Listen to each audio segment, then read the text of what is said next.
United States of America. In Jesus' name we pray. Amen. Thank you. The Pledge of Allegiance. Laura, will you lead us, please? I pledge allegiance to the flag of the United States of America and to the republic for which it stands, one nation, under God, indivisible, with liberty and justice for all. Okay. Debbie, can we have a roll call, please? Councilwoman Carumba? Here. This sound system's really bad. Councilman Purdon? Here. Councilwoman Carr? Here. Mayor Steinmeier? Yeah, I'm here. The sound system's really horrible. Councilman Corey? Here. Councilman Gibson? Here. Councilman Forbes? Here. Okay, that's better. Mr. Mayor, in accordance with your rules of procedure, in order for Deputy Mayor Gibson to attend electronically, you will have to make a finding that he is subject to extraordinary circumstances. I believe he is traveling in order to help a family member. So in order for him to participate in the meeting electronically, the council will have to vote to accept that rationale. I make the motion. I'll second. A roll call. Councilwoman Carumba? Aye. Councilman Purdon? Aye. Councilwoman Carr? Aye. Mayor Steinmeier? Aye. Councilman Corey? Aye. Councilman Gibson? Aye. Thank you. Councilman Forbes? It's a hard decision, but aye. Thank you. Okay. Okay. We have any problems with the agenda? Do we want to change anything on the agenda tonight? Mr. Mayor, I would request that you would move my items, item 11, to after the city manager's items, because I feel that would be a more appropriate discussion point. Very good. Do we need to vote on that? If there's no objection, then I would say it passes unanimously. Okay, very good. Approved? Approved. Okay, I'm the mayor, Rick Steinmeier. I work for you. My phone number is area code 239-992-3018. If I'm not there, my answering machine works. Please speak clearly, and I'll get back to you. We can move on to public comment. And we have, hopefully have a lot of people from here talking about the Bamboo Court, also known as Imperial Crossing. Charlie, lead us off. Mayor, Council, Feliz de Cinco de Mayo, and to Councilperson Mike above us here, wherever he's at, welcome to him as well. Regarding the Bamboo Village property, I'm pleased to see that the council is discussing what the vision for the Bamboo Village property is. The residents and council's vision, along with the development conditions and requirements, should obviously come before any acceptance of offers or development, which is why the current offer for the property of $1.5 million should be rejected outright. That plus, why would you sell off a prime asset for less than half of what the taxpayers have invested in it and is now worth much more? Times in our population has changed, so what should be considered benefits for the taxpayers? There are no guarantees on commercial developments and their return on investment to the tax base. Studies show many cities are finding higher returns utilizing parks and green spaces as redevelopment catalysts. Please consider the seventh generation and what may be of most value to them at this urban location. I doubt it will be shops and condos. Plus, I thought long ago in our comprehensive plan, we wanted to avoid high density in our coastal high hazard flood zones and flowways. What has changed in our goals? The visions articulated in the packet are well thought out and bring up many good aspirations. However, once sold to a private developer, much is beyond the control of the city forever. The developer chooses the tenants, not the city. If the commercial enterprise fails, which they can, then what? Why not consider leasing to keep some control and avoid the property being resold for profit or who knows what? Who are we looking to make profit for? Private developers or the residents of Bonita Springs? If thinking of our residents, we should think beyond strictly financial aspects and consider quality of life. As many of you know, for many years my main concern has been that we would sell the property off for the same generic development that we see throughout much of Florida. That is what you have here in front of you today. At times, many malls can be popular, but they also fall in and out of favor.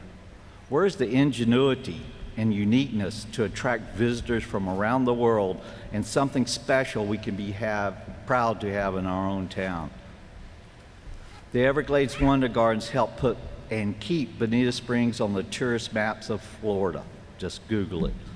Will some condos and shops across the road do the same in today's world and garner top listings on travel things to do list? Yes, people do dine and live at Coconut Point Mall, but do visitors from around the country and world travel here just for that? If we're not creative ourselves, we will get the same old developments we see all over. Restaurants, shops, hotels, and condos will naturally come to growing cities. We do not need to compete with or subsidize such private enterprises. Why do we want to look like downtown Naples or Fort Myers? We have something special that others do not have, a sense of openness, and still a few trees that provide an old Florida small town character. Why would we negate that with canyon effects of 10-foot to 0-foot setbacks, massive structures and high density, especially along the Imperial River? Think of our latest built to the sidewalk developments on Old 41 of the Dollar Store and Dean Street Apartments. Be careful what you design for, as you may get it. In the downtown district, we already have overlaid 15+ units per acre, 0 setbacks, and 75-foot+ heights. Isn't that enough concrete headed our way? Why should the taxpayers subsidize more? Is the city lacking in more condos and shops? Regarding the DPZ concepts, the density is not appropriate for this riverfront location, and personally, I think very claustrophobic. The designs would definitely be transformational and not transforming towards being a green city, which we promote. Who is such a development targeted to? Just the well-heeled that can afford another mecca of commercialism, or the general public? Where's the project that truly capitalizes on the adjoining public anchors across the road of the gardens and park? One that does not privatize so much public space. I still have hope that we can think beyond the traditional development box and find a way to reach out to strategic partners that can help create a true anchor and destination that enhances what we already have. Why not take the time to look for partnerships that could help highlight a natural living river, other public amenities, and provide public attractions based on arts, culture, music, or nature, which are not as subject to swings in the commercial economy? Have we, or anyone on our behalf, yet tried promoting creative collaborations with museums, aquariums, universities, gardens, or even local and Native American tribes? Maybe even partner with an environmental or conservation-oriented foundation? In conclusion, let's look to other Florida cities for good examples. Also, please consider having a full-time, experienced mainstream director with the backing of the state of Florida's resources to help us plan, promote, and develop our downtown into something truly unique that deserves and enhances our old Florida charm and historic character. You can visit their website and see they have a proven record of success, plus available grants. I trust our city is not financially broke. Please do not be in a rush for your own sake. Haste makes waste, and we should not waste the rare opportunity that few cities have, that of owning 4 corners of a natural river and major road. Thank you for the time. Thank you. That was... Good evening. Good evening, sir. Bruce Galloway, Bonita Springs. I'm coming in pretty late on this project, on the Bamboo Village or Imperial Crossing. But as usual, I'm going to try and take you in a little different direction. I know it's been going on for a long time. I don't want you to look for users, which is what you seem to be looking for right now. I think you should be looking for ideas and designs, not developers. Don't think in terms of profit, loss, time value of money. Think about how to pull together a linear Old 41 and give it a center. I think that's what this project's about, a center for downtown Bonita Springs, and we don't have one. Think about how to create depth along a historic road. The Bamboo area gives us some depth. Right now, we're hemmed in by strip centers that you see everywhere in the United States, particularly in Florida. The only landmarks that I remember on Old 41 are the roundabouts. That's wrong. I know you spent a lot of money on that. You did a great job. But if the only thing you remember are the roundabouts, we don't have a center. Daniel Burnham, who master planned the city of Chicago, said, "Don't make small plans. They fail to stir men's blood." Now, that sounds kind of sexist in this day and time, but you get the message. Make no small plans. We need ideas. We need ideas that'll accommodate driverless cars. We need ideas that include working from home. We need ideas for vastly enlarged pedestrian centers, pedestrian movement, and whatever else the future holds. Let's ask the future. Let's pose a design challenge to Florida, particularly the colleges and universities. They're student architects, they're student planners, they're student designers. Let's have a design competition across the state of Florida for students who are the future, and let them develop ideas for us, for the future of Bonita Springs and how to pull that center together. I volunteer right now to run the competition. I'll prepare all the paperwork. I'll contact all the colleges, universities, the professors. All I ask for is a little support from the planning office with postage and maybe printing some drawings up. But I firmly believe that that's the way to go. We've been at this for a long time. We can give it a few more months and come up with new ideas about the future of Bonita Springs. Thank you very much. Thank you, sir.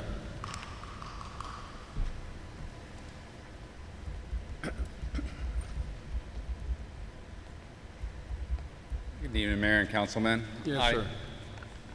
I as well would like to reject about the Bamboo Imperial Crossing on the sale of it. I think it should remain in the city's hands. And like the other gentlemen are saying, you have a nice four corners on a natural river.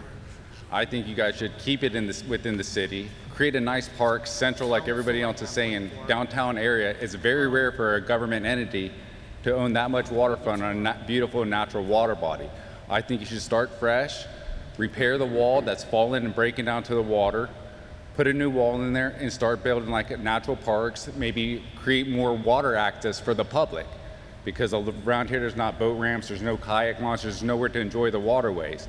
So I would strongly encourage keeping it in the government and maybe looking like the other guys here are saying and providing it as a nice park, four corners, and just letting people and the public enjoy the water instead of selling it out to developers and creating more mini malls and items like that.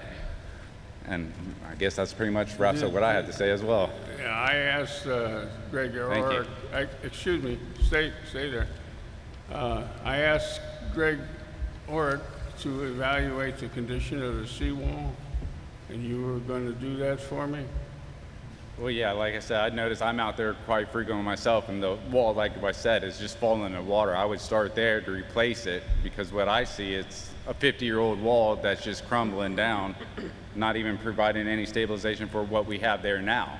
You give it a little longer, it's going to be gone, and the Imperial River is a floodway, so there's nothing stopping or containing that water as well, and it's just falling apart. So you can't do that after you build on it?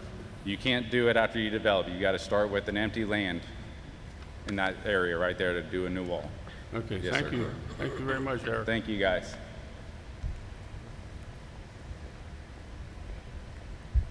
Good evening. Hello, for the record, my name is Barbara Ogle, and I agree with Bruce. I think that's a brilliant idea. It's been used in Bonita before with the design competition for students from the universities. I'd also like to say this is city-owned land, but who is the city? We're the city. I'm the city. Amen. They're the city. They're the city. You're the city. That's basically our land. Amen. And I believe it should be developed for the residents of Bonita Springs.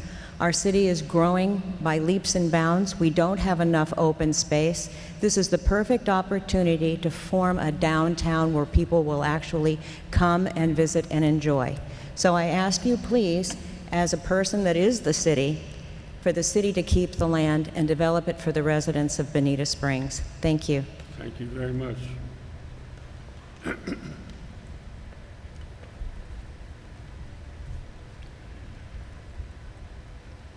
Yes, sir. Good evening, City Council. I'm Gary Price. I've been a resident for just over 20 years in Bonita. The last time I listed a number of good things that are happening on Old 41. Things that have happened because of what you've already done on Old 41. You don't need additional residential units, especially to sacrifice the prime property that the Imperial Landing Bamboo is on. A few dozen residential units are not going to make any difference for the development. Back when we bought that property, I was involved in it back in 2003. That's what we thought we needed. Things have changed in the intervening years. You already bring a lot of people to Old 41. It's become a destination. It's become a destination for the special events that you have allowed to happen. Special events require parking. They bring your residents downtown. They bring pride of residency to the community by having those special events. Your own 4th of July event that I saw in the paper has been approved by the City Council. Good for you. Is going to bring a lot of cars for parking down in Old Bonita. You don't have the parking that's necessary if you eliminate that site from public use. All of these entertainment venues or all these not-for-profit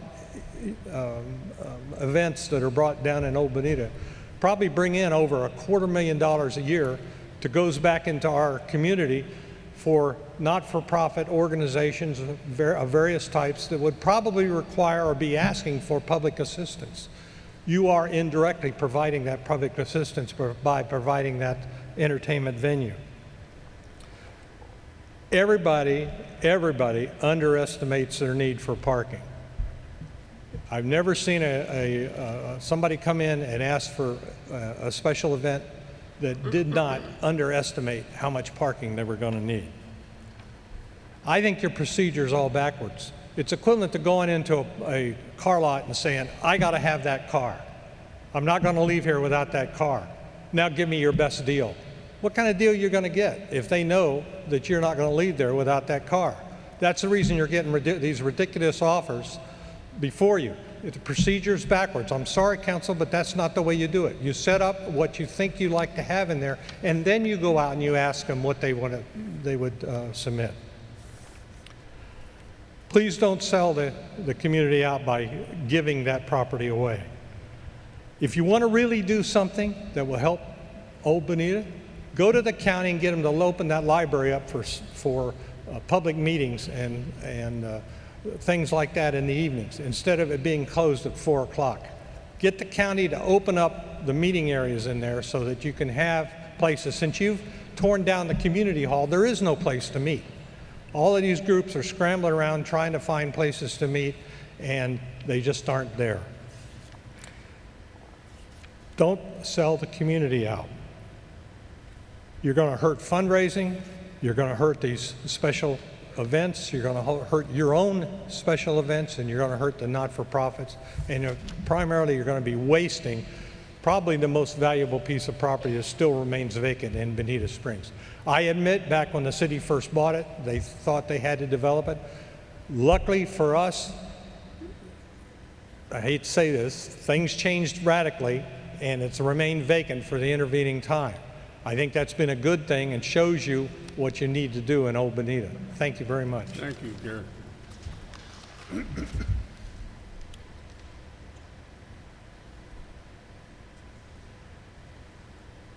Good evening, Mayor, council members. For the record, Dwight Essman, a 30-year resident. I'm a member of the Bonita Citizens Group, and I was asked to speak about the value of the Bamboo Village property, the BVP. Some of these facts you've heard before. Getting a lot of feedback. Do I need to step back? No, somebody's alarm is going. Oh. All right. Some of the facts you've heard before, but they bear repeating because we've now had 3 offers on this land. A few months ago, one developer wanted the land for free and with tax abatements. A few weeks ago, a developer offered us $1 million for the land. Now we have an offer of $1.5 million for the land with a promise to create something like the DPZ envisioned. So what's the land really worth? Well, obviously something's only worth what somebody's willing to pay for it. But we have some examples of property that may give us an idea of what it's really valued at. The Magnus family had a professional appraisal done before COVID for the purchase of the Levin lot. They valued that half-acre parcel 2 blocks south of the river at $500,000. Half acre, $500,000. A group paid the Pipers $3.5 million for the Wonder Gardens, about 3 acres, in April of 2015 with a loan from the city. Antaramian Development, a group of Naples, very experienced developer, offered $3.4 million in early 2007, and there was several bids at that time, as I understand it, but had to cancel because of the Great Recession. A mostly vacant lot, about 2/3 of an acre, that's on Old 41 at Abernathy, has 1 food truck park on it, sold for $500,000 in early 2007. The asking price for that lot as of October 2020 was $960,000, less than an acre.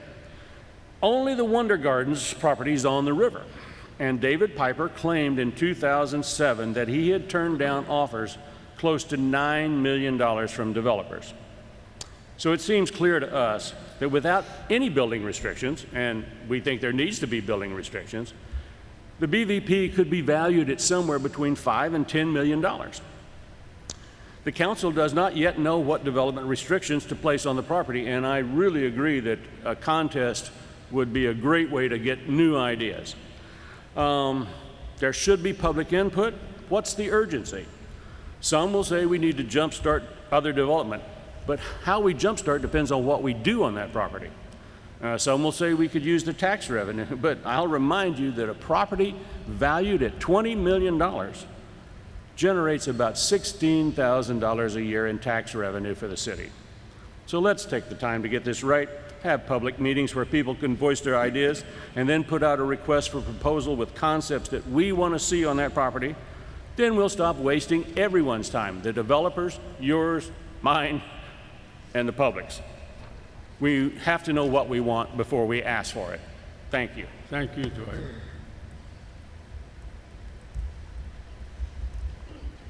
Okay. Good afternoon. Good afternoon, City Council and councilmen and women. I'm Sophie Leroux, and I'm here to tell you that I think I've been living across the Bamboo Village property for 5 years. You know, I work there, I see it every day, and I think it should stay a public space where you could have a public downtown center. I come from Europe, and in Europe we have downtown centers. We are lacking that very, very badly in downtown Bonita. You have put and your predecessor a lot of money on Old 41. You've made Old 41 really beautiful, but now we lack a town center. And I think all the gentlemen before me and women before me said exactly what I wanted to say, so I'm not going to lose your time. Thank you. Well, thank you, dear.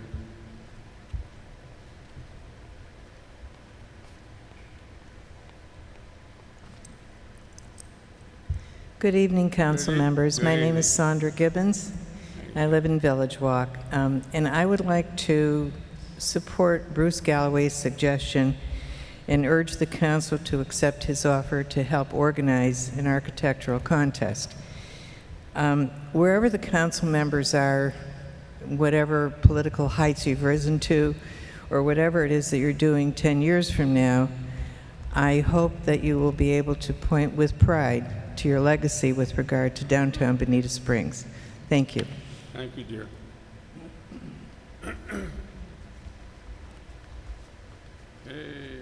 Mayor, Council, my name is John Pano. I'm a local resident, business owner, and I'm involved publicly with the community. And I just, to start off, I can't say that I can really add any more than what I've already heard from everybody else. This piece of property is very important to us. So instead of just reinforcing what everybody else said, I'm going to tell you a little story about that property. I just recently read that Edison Ford invented RV camping, and Bonita Springs was one of the places where that started. And if you remember, that's what those parks, that's what Bamboo and Imperial Court were. You had RVs there. There was a place there called Doc Bard's, and it was famous.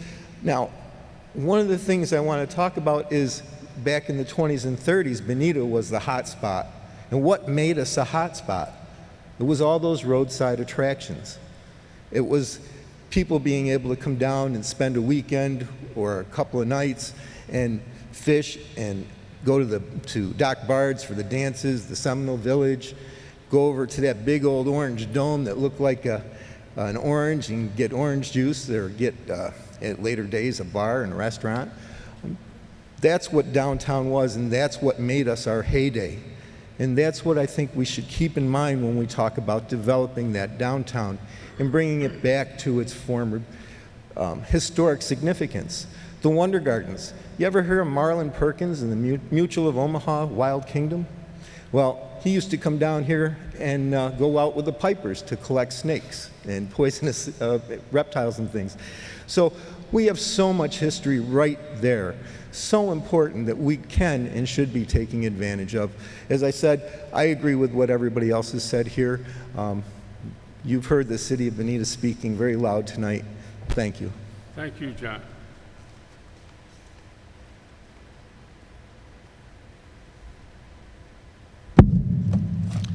Good afternoon. My name is Asher Knipe. I'm with the law firm of Knott Epling Hart. I'm here on behalf of Noah Properties, LLC. Noah Properties was the entity that made the $1 million proposal that was brought up at the last meeting. I'm here to let you know that Noah Properties is and remains open and interested in making a purchase consistent with its proposal, as is reflected in Noah's proposal and the incorporated plan. A public space and public access along the Imperial River is something that they are interested in maintaining, and NOAA is not requesting any tax abatement or reduction of any assessments. It is my understanding that the City Council is still considering how much public space and commercial space, etc., would be desired from any development of the parcel. And when a consensus is formed in that respect, I'm here to let you know that NOAA is willing to consider amending its proposal to meet the consensus and the council's vision for use of the property as it relates to the division between public access and public use along the Imperial River, combined with any types of commercial or residential mixed use of the property that would be part of the development. Very Thank good. you. Thank you.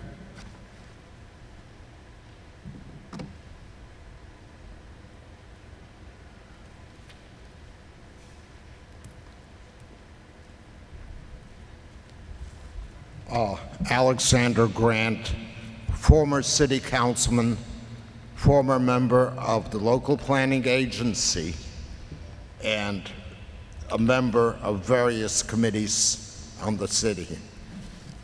I'd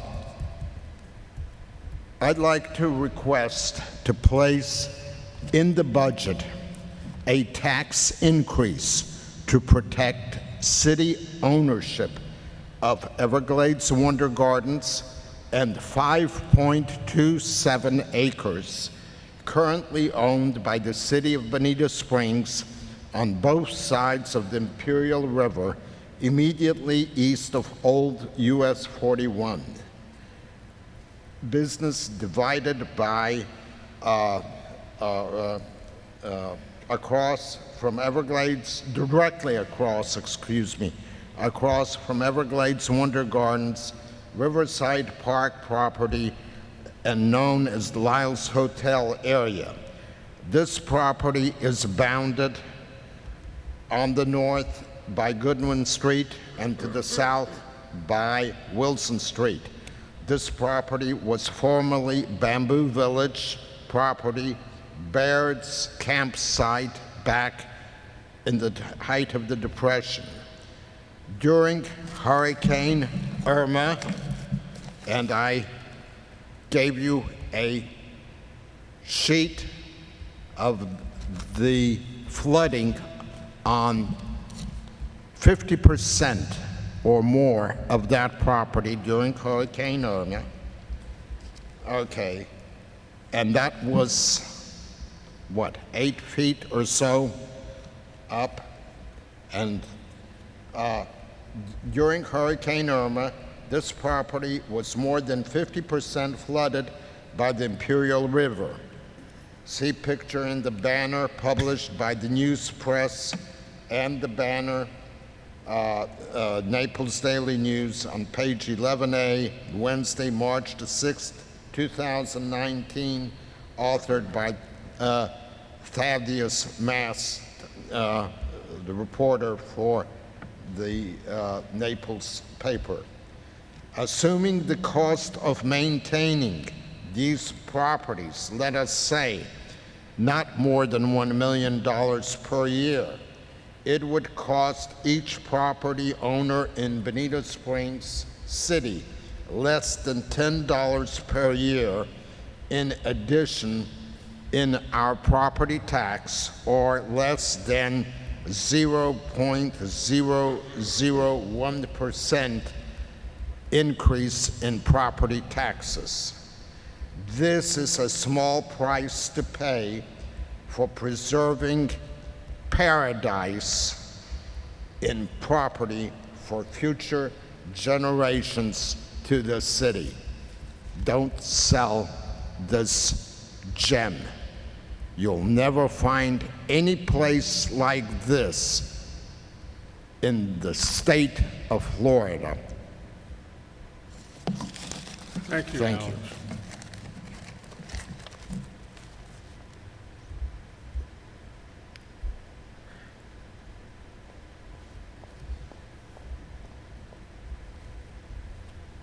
Good evening, Mayor and Council. For the record, Trish Leonard. I am a resident, a business owner, and the president of the Downtown Business Alliance.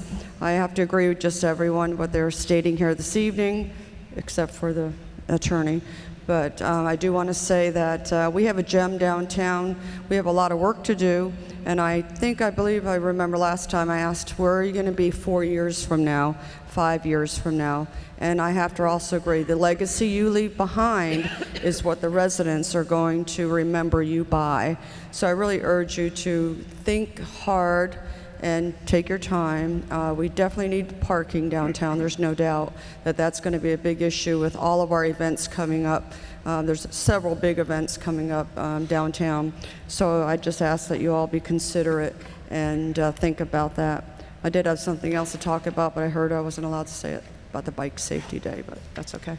Next time. Go ahead and say what you're going to say, sir. Okay. Don't make Well, us worry. Councilman Gibson, we're doing a Bike Safety Day with your Bike Safety Committee. Please ask him to help you. I'm not going to be involved with Yeah, that. he is part of it, and I wanted to thank him personally. We have the flyers out, Bike Safety Day, for all the bikers that are downtown. The children are going to get out of school. We have Memorial Day weekend coming up, and Saturday, May 22nd from 9 to noon. We have the Sheriff's Department. We have Blue Zones Project, Bikes for Tykes, the Downtown Alliance, the Boy Scouts, the YMCA. We're all going to be together, and we're going to fit helmets. We're going to fix tires and anything that children need. The amazing wellness chiropractic donating 50 helmets for children who cannot afford helmets. And it's just going to be a nice free day for everyone. And I wanted to thank Councilman Gibson for supporting this. And I didn't want to bring it up this time, but there you go. Okay, thank you very much, Trish. Thank you. I hope to show up, but I'm not going to organize it. Thank you. Ride your bike. Do we have anybody else? Okay, I guess we can move on to consent agenda. Now, this is, do we have a motion to accept the... Move the agenda. Second. I'd like to pull C.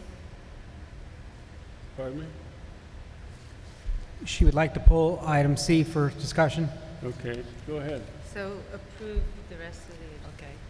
Move the rest of them. second? Okay, roll call. What the pool? Roll call. Councilman Purdon? Aye. Councilwoman Carr? Aye. Mayor Steinmeier? No. Councilman Corey? Aye. Councilman Gibson? Aye. Councilman Forbes? Aye. Councilwoman Carumba? Aye. Okay, see, I just have a question. How much is the contract going to cost? Because there's just a blank line with Alta and then a blank line. Thank you, Ellie. Good evening. Ellie McEwen for the record. And I humbly apologize for that blank line. It should reflect $25,566. Thank you. Sure. So move to approve. Second. Roll call. Councilwoman Carr? Aye. Mayor Steinmeier? Aye. Councilman Corey? Aye. Councilman Gibson? Aye. Councilman Forbes? Aye. Councilwoman Carumba? Aye. Councilman Purdon? Very good, thank you. Okay, Mayor and council members' items, anything you'd like to discuss at this time? There are no agenda items under that item. Okay, we have first reading for 3 different ordinances. Okay. Can I have a motion to move all 3 of them to the next reading? If you will, Mr. Mayor, I need to read them by title, each one. I'll read all 3 at once, and if there's any discussion, you can pull each item individually. Okay. The first is an ordinance of the City of Bonita Springs, Florida, amending Bonita Springs Land Development Code, Chapter 2, Administration, Chapter 3, Development Standards, Chapter 4, Zoning, Chapter 5, Historical Preservation, and Chapter 6, Signs, to address internal inconsistencies and clarify standards as a result of the adoption of the Downtown Form-Based Code for the Downtown District, providing for conflicts of law, severability, codification, scrivener's errors, and modifications that may arise from consideration of public hearing and an effective date. Second ordinance is an ordinance of the City of Bonita Springs, Florida, amending the Bonita Springs Land Development Code, Chapter 4, Zoning, to clarify language for property zone plan development that want to voluntarily develop or redevelop under the Bonita Beach Road Corridor Overlay District standards, providing for conflicts of law, severability, codification, scrivener's errors, and modifications that may arise at the public hearing and an effective date. And an ordinance of the City of Bonita Springs, amending Bonita Springs City Code, Chapter 34, Streets, Sidewalks, and Other Places, Article 2, Uses of Rights-of-Way, relating to dangerous use of rights-of-way, providing for the prohibition of stopping or standing in a median that is not a sufficient pedestrian refuge, providing for the prohibition of physical interaction between a pedestrian and the occupant of a motor vehicle that is not legally parked, providing for enforcement, providing for conflicts of law, providing for severability, codification, scrivener's errors, and modifications that may arise from the consideration of public hearing and an effective date. Thank you. Move to accept. And Mayor and City Council, staff has a brief presentation. If you require any additional information, or if you wish, that can be provided at second reading as well. Let's move it to second reading. Could we have them? I'm good to keep moving. Roll call. Amy, you good? But I would like the you don't want to have the presentation? If it's good, they said they're going to do it at second reading. But we should, think about it. You want to break Yeah, it? Mike's right Yes, there. please- Yeah, please give the presentation. Come on. Thank you, Council. Mike Fegan with Community Development. For the record, just a brief presentation to cover the the first two ordinances with regards to some of the land development code changes that are being proposed. And again, I'll try and keep this brief for you. The review team who reviewed and who made these amendments that are proposed before you today, myself, Jackie Genson, Jay Sweet, with help from Carly Jean Sanseverino and Chris Campbell with Neighborhood Services. And the main scope of these changes are to address internal inconsistencies that we're finding as the result of the adoption of the form-based code. A lot of these changes are relatively minor. For an example, you have references all over the land development code to the old 41 redevelopment area. That's no longer what it is. That's no longer what it's called. It is now the downtown district. So a lot of it is just removing that language, replacing it with downtown district. That's what the bulk of the changes entail.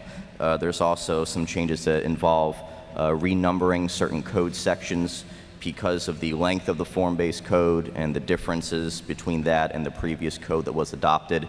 It changed a lot of the section numbers in the land development code, so just making sure that the references match up. Essentially fixing a lot of the minor glitches that you get as the result of adopting the rather large code that we adopted back in November.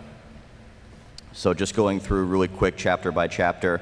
Chapter 2, administration, some of the changes that were changed with that specific chapter had to do with removing fees that were shown for the old 41 redevelopment overlay. Again, that's not what it's called anymore. It's now called the downtown district. So replacing it with the downtown district, such as fees for the development order and the color palette review. We also took this opportunity to remove some duplicative fees that we found in the fee schedule. For an example, when it comes to how we review cell towers, that fee is listed twice. It doesn't need to be listed twice, so removing some of the inconsistencies that have to do with that. And then also clarifying the cost recovery fees that have been implemented for a few years. There was a section of the fees that were shown actually in the fee table, and then the rest of them were shown in the administrative code. It made sense to put them all in the same place, so we took the opportunity to go ahead and do that and clean it up. For Chapter 3, the biggest change that was there was removing another reference to the old 41 redevelopment area and replacing it with the phrase downtown district, because again, that's what it's called. And then there were also some inconsistencies with some of the code sections that referenced that downtown district. Again, because of the way the land development code was renumbered as the result of the adoption of the form-based code, it just made sense for everything to match up. So that's what we're trying to do there. For Chapter 4, this encompassed the bulk of the changes, and a lot of these changes were done within the form-based code itself. Now that the code's been out there for about 6 months, we're able to get a better understanding of how it ebbs and flows, how it translates from paper into action. And if you recall back in November when we brought this before you, it was always the intent to make sure that this code remains somewhat malleable. And that was also one of the strong points when DPZ was presenting it, was the ability to calibrate it to make it do what you need it to do. These are just some minor areas that we felt, now that it's been out there for 6 months, could probably go ahead and use a little bit of recalibration. For an example, clarifying the applicability section when this code actually kicks in for existing buildings, existing sites, and existing structures. So clarifying the definition of what a substantial modification is, which is one of the primary criteria for when this code can kick in. We also put a section in there regarding properties that front Bonita Beach Road. You have a few properties that are essentially subject to the standards of both overlays, the Bonita Beach Road overlay that you adopted in 2019, and now the form-based code that you adopted in 2020.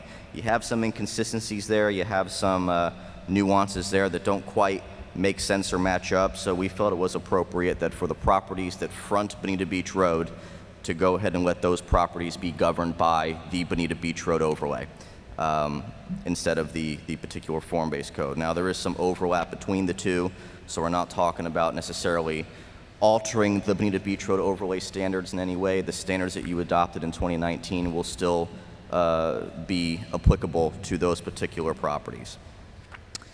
We also felt it was appropriate to go ahead. Oh, ask sorry. on the Sure. density bonus criteria? Mm-hmm. Could you just repeat Sure. that? Yes, absolutely. Yep. I was actually just getting ready to get to that. Sure. So The density that is proposed is obviously in line with the comprehensive plan amendments that you adopted, and it was a council discussion to go ahead and provide certain criteria to achieve what is considered to be that maximum density that is provided for in the comp plan. Going back and listening to some of the conversations, we had the code section in there in terms of an allowance for it, but the standards weren't exactly flushed out, so we took the opportunity to go ahead and flush them out based on previous council discussion that we had heard. So, for an example, there's essentially three options that you have now to achieve what is essentially called in the code bonus density, but again, it's not really bonus in that sense. It's the maximum density that's allowed under your comprehensive plan for the downtown area.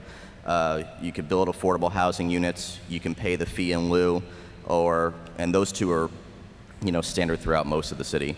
The only new criteria really that we added was the ability to master plan your project. And the reason why we felt that was a good one to throw in there is because the master plan gives City Council an additional look at what's being proposed on that particular site. So you have an additional level of review, and we felt those standards were appropriate in order to achieve your quote-unquote bonus density.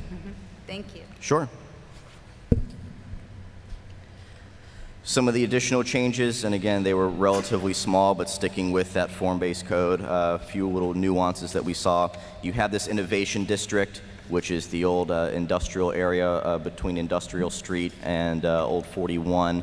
And that area is really meant to be innovative in the sense that there are very few regulatory standards for how to develop in that area, but there are certain things where you probably should be providing some guidance to the community.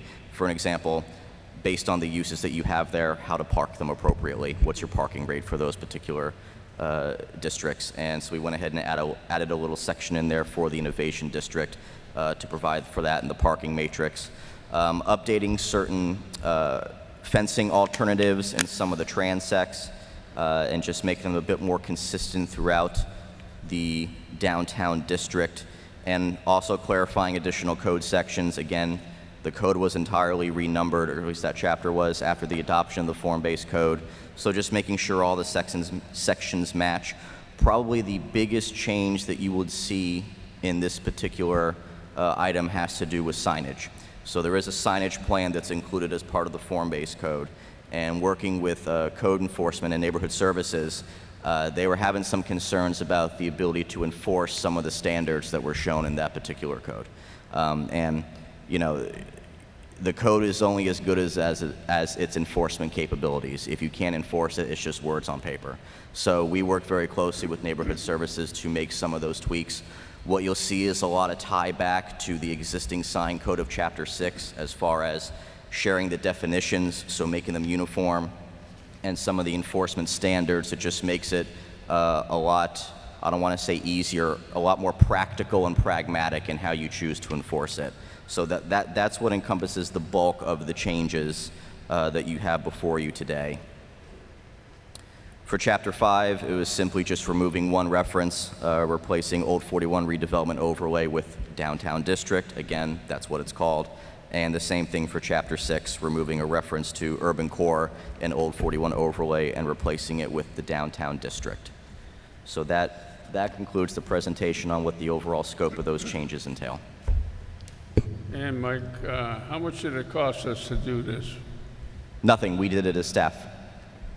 Did the form-based people, who we paid them to make this form-based, or did we do it in-house? They weren't responsible for making the changes. They were responsible for helping to provide the final version that you adopted back in November. We did reach out to them and ask them if they thought that any of the changes we were proposing would affect the form-based code in any negative way based on what they saw, and they explained it similar to how I explained it to you, which is it's your code, you have the ability to calibrate it, and what we have done is they don't consider it to be detrimental at all. It makes more sense. What does this home rule, we have one project that we're talking about, home rule, how does that affect this? It wouldn't. Form base. It wouldn't. So we have to follow this form base now, but it's still flexible. The downtown district does. Again, in the downtown. This is only for the downtown district. Yes. For those particular changes, yes. Again, the bulk of these changes have to do with what happened as the result of the adoption of the form-based code. So you have references to the form-based code all over the place, and it was making sure that all those references matched up with what you adopted back in November. Okay, that was before me, but so it's still, what do we, between now and the second reading, we can make changes? Sure. If you have questions or concerns about some of the changes that are before you, I'm here, John's here, we're happy to listen. Okay, that'll be done in your office or whatever, not in a public forum. This is supposed to be just a reading of it, right, Attorney? This is just a reading, but if there are questions or concerns that the council would like to see addressed at the adoption hearing, now would be the time to raise them, not at the adoption hearing. Do we have any changes that we'd like to make? Reminder, this is effectively a glitch bill. This is to resolve inconsistencies that may lead to unanticipated consequences. So when you change a code as broad as you have, and the form-based code, all that is it's code for, it's a euphemism for a different type of zoning code that looks at the form of the uses more and their compatibility with each other than it does with respect to your standard zoning district, where it says this is commercial and here's the 5 things you can do.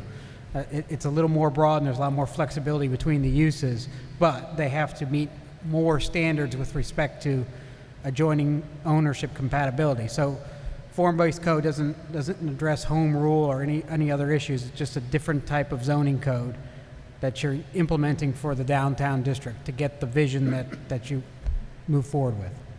And this has no effect on Bonita Beach Road? No, the other portion of the Bonita Beach Road issue is, if you recall, and I think it was the Bonita Beach Hotel or some of the other projects have come forward, you have existing approvals along the Bonita Beach Road overlay that may want to take advantage of the changes that occurred when the city adopted its overlay district. And the changes that are proposed in that ordinance are in order to give a path for someone who has an existing plan development approval to be able to bring that approval into compliance with the overlay without having to redo and do a new plan development, which would be a big hurdle. So in other words, it's an enticement to get developers of existing projects that have not built out to come into compliance with the newer regulations without jumping through additional hoops. And the language that is proposed for that of Bonita Beach Road, which is the part of the second title block that Derek read, you have that language existing in your other 2 overlays. It's in the form-based code and it's in the overlay language for US 41. So it made sense to go ahead and give projects along Bonita Beach Road the same ability to go ahead and voluntarily comply with the overlay. Okay, thank you. Call for a vote.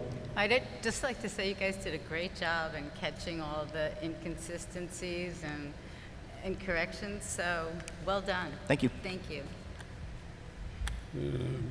It doesn't actually need a vote. We just, unless there's some reason you don't want to, or you want more time, we'll be bringing these back for adoption at your next hearing. Well, now that we're talking, I want to talk about the C. See? Okay. This is the right-of-way. This is the dangerous right-of-way issue the county adopted recently. During tourist season, when it was very, very busy, down by Speedway gas station, across the street from Walgreens, there was somebody walking up and down this little 18-inch piece of concrete in between the lanes, carrying a sign. I don't know if she's soliciting money or what she was soliciting, but I hate to see people get run over in the middle of Bonita Beach Road in the city of Bonita Springs. So I pushed Arlene, and she contacted Lee County, and Lee County come up with an ordinance. The ordinance does not include the municipalities. So what we have here today is the first reading for exactly the same ordinance that the county wrote, so that the officers are not confused when they see people out there almost getting run over, collecting money or whatever they're doing, soliciting, making an unsafe situation. So this is the first reading. The law will go into effect after the second reading, I believe. Is that right, Arlene? And the governor supports it completely. And what? The governor has also made a very similar decree. The I'm governor not made familiar with the governor. I'm familiar with Lee County and this ordinance. Mayor and Council, this is consistent with Lee County. We have been in contact with the Lee County Sheriff's Office and also with the East Springs Fire Control and Rescue District. They're aware. They've been way aware of the draft, and they have reviewed it for consistency. It will be enforced upon final adoption at the next meeting, and at that point it would be enforceable. At this time, there is guidance being given to individuals who are unsafely utilizing the right-of-ways by the Sheriff's Office. Thank you. Do we need to vote on this? No, we'll just move along? No, you're not to vote on it. Okay. And then my item will come after the city manager's Okay, item. city manager's items, please. Yeah, Thank Arlene? you, Mayor and Council. At the last meeting, it was discussed if we could bring back the ideas and proposals that the City Council had discussed during their workshop. We have summarized those comments that were made. Additionally, we received a vision statement from Councilmember Forbes, and we also received a separate vision statement from Councilmember Carumba expressing their views on what they'd like to see in the future. We also summarized some additional processes that you could look at. Of course, you already have had the RFP process. You are now receiving some unsolicited offers. And secondly was a description of how public-private partnership works under the Florida statutes. Given that, we wanted to give the opportunity for council to discuss your individual views and what we've summarized here, and provide any feedback to you or direction that we can offer. Okay, can we go around the table? Amy, are you prepared to speak on this issue? Well, I wrote up, my views on it. I think what needs to be discussed a little bit further is the process. So I wonder if staff could just review those choices that you think we might have, fully describe the choices. Well, and I'll maybe add in one thing. These three choices that are proposed are all choices that reflect the desire of the council to either cede the ownership of the entire parcel or cede it in conjunction with a portion of it remaining in the city. So that does not describe any instance in which the city retains full ownership. So I just want to make sure that the three choices are all with respect to sales. With respect to those three options, we can do an outright sale. We can list the property effectively for sale. We can continue to keep the status quo, and we will receive, because of the prior issuance of the RFP, I suspect we will continue to see requests for proposals by our unsolicited proposals from those who are interested in acquiring the property. Alternatively, you could prepare a solicitation for public-private proposals, which would essentially be similar to the process you went through before with the RFP, but instead of saying there's a deadline to receive proposals, you would essentially detail what proposals the city would find acceptable, the terms of those proposals, the aspects of the development, and then you would leave it open, at which point you would give time for developers or other interested parties, it does not have to be developers, to put forth their proposals based on those criteria, and then move through a process by which they get reviewed, whittled down, and then presented to the council for consideration. At which point, in the public-private partnership process, when you've narrowed down your selections to possibly one selection, then there would be a notice provision put out for a period of time, no less than 30 days, for alternative proposals to be presented. So essentially, it's more of how you're advertising the process. And one way or the other, you're still getting to the same end. But, you know, there seems, we need to find unanimity with respect to what the vision for the property is, because we've got 2 so far, and I suspect we will get at least 2 more unsolicited proposals that are fairly bare bones because they're unclear as to what the vision of the council is. And as we've heard from at least one of them tonight, they're waiting to see what happens tonight to see if they should augment their proposal. But it does not address other options. I will say, and I had authorization from their board to indicate so, one of the additional proposals we may receive is from the Wonder Gardens themselves. Not for necessarily for the entire property, but for a portion if they're able to raise funds to lease parts of the property to expand operations. So, you know, you have a variety of options, but what everyone is sort of waiting for is to get a clear unanimity from the council of what those options, as far as the ultimate development, are. So we still have to devise a process by which we can get the vision expressed in a cohesive and organized manner. And I would lean towards some kind of a public-private process where we get a lot more input. Hey, Jesse? Thank you, Mr. Mayor. I think, you know, one thing about Bring this. your microphone. Yes, I'm sorry. Thank you, Mr. Mayor. I think one good thing about this is this is really good news. If you think about the fact that think about what just happened in this meeting. We have 2 different people. One's bidding $500,000 more than the other right here, right now. A couple weeks ago, we were arguing about, oh, we probably shouldn't do it because I bet there's not a market for it. So the fact that we have a market for it is great. The fact that the price is going up is great. I don't think any of us here are in a hurry. And just so the public fully understands again, you know, we as a city aren't, this is an exercise in complete transparency. So we got an offer, we're sharing it with you. It's not to say we like it, it's not to say we don't like it, but it's to say, hey, this came in, you guys should see it. So that's all this is. So I just want people to understand this isn't us, you know, running fast towards getting this done. And I know every member of this board very, very clearly understands the importance of the bamboo parcel. So with that being said, I think it's important that we keep moving the process along. But I think it is important that we get to a point where we can say, you know, I think the river needs to kind of be, there needs to be a component in the deal whereby we have the river in the frontage of the river in some public capacity.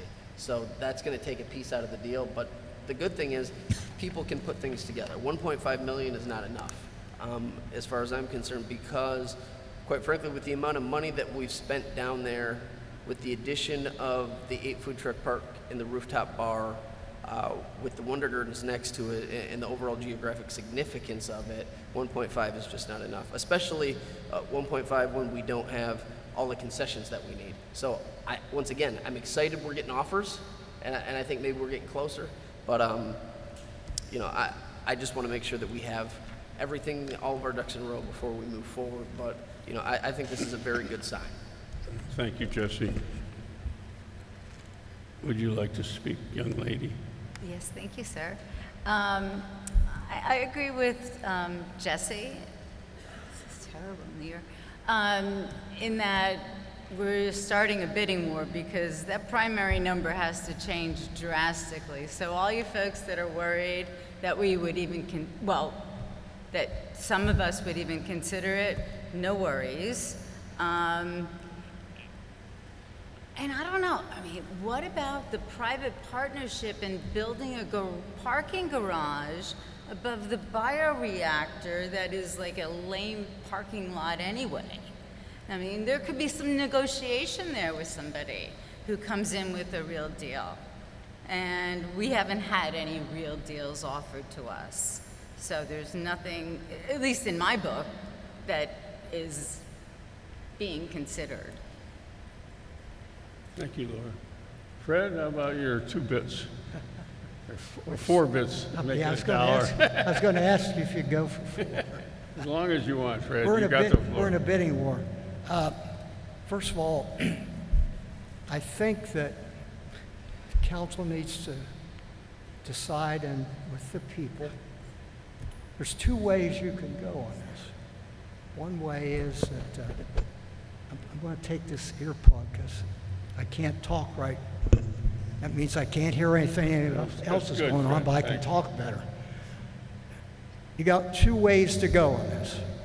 One way that some of the people are saying they want to go is leave it as a park forever, and that's fine. That's an option.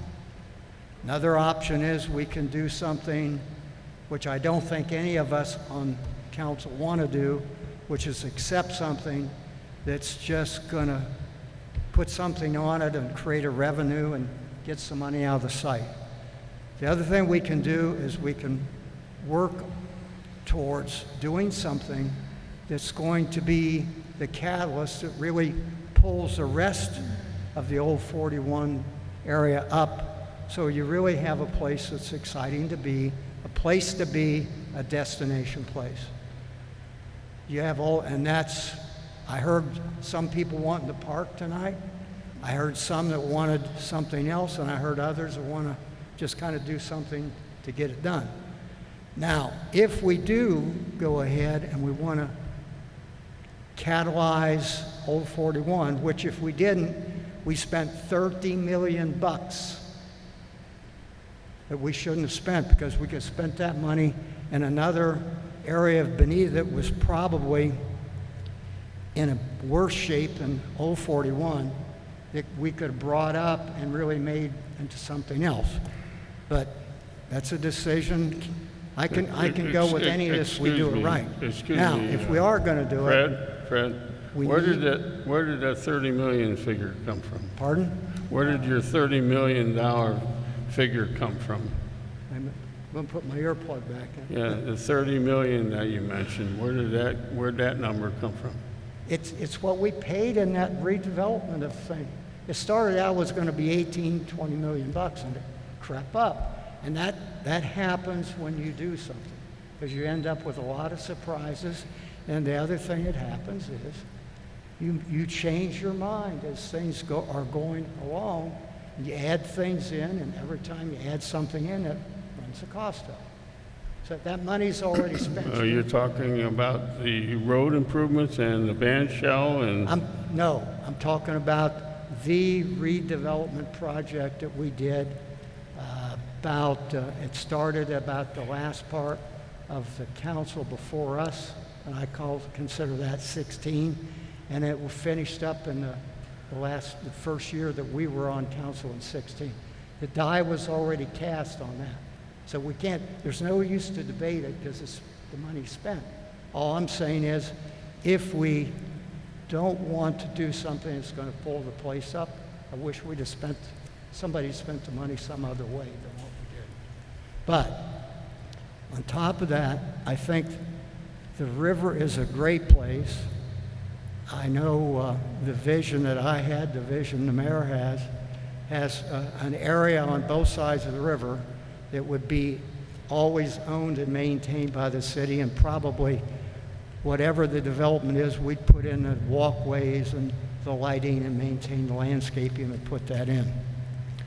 The rest of it, I think the idea of maybe having a student competition is fine, but I'm going to tell you, unless you know what at least the key different components that the developer is going to build or wants to build, or he's got ideally a tenant lined up, you can have all the contests and all the shapes, but it's like before we got on council in 16, our former city manager went out, invested not a lot of money, but he had 2 or 3 renderings of what old downtown was supposed to look like.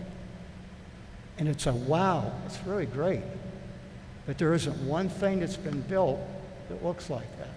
because it's just a picture of what somebody would like it to look like.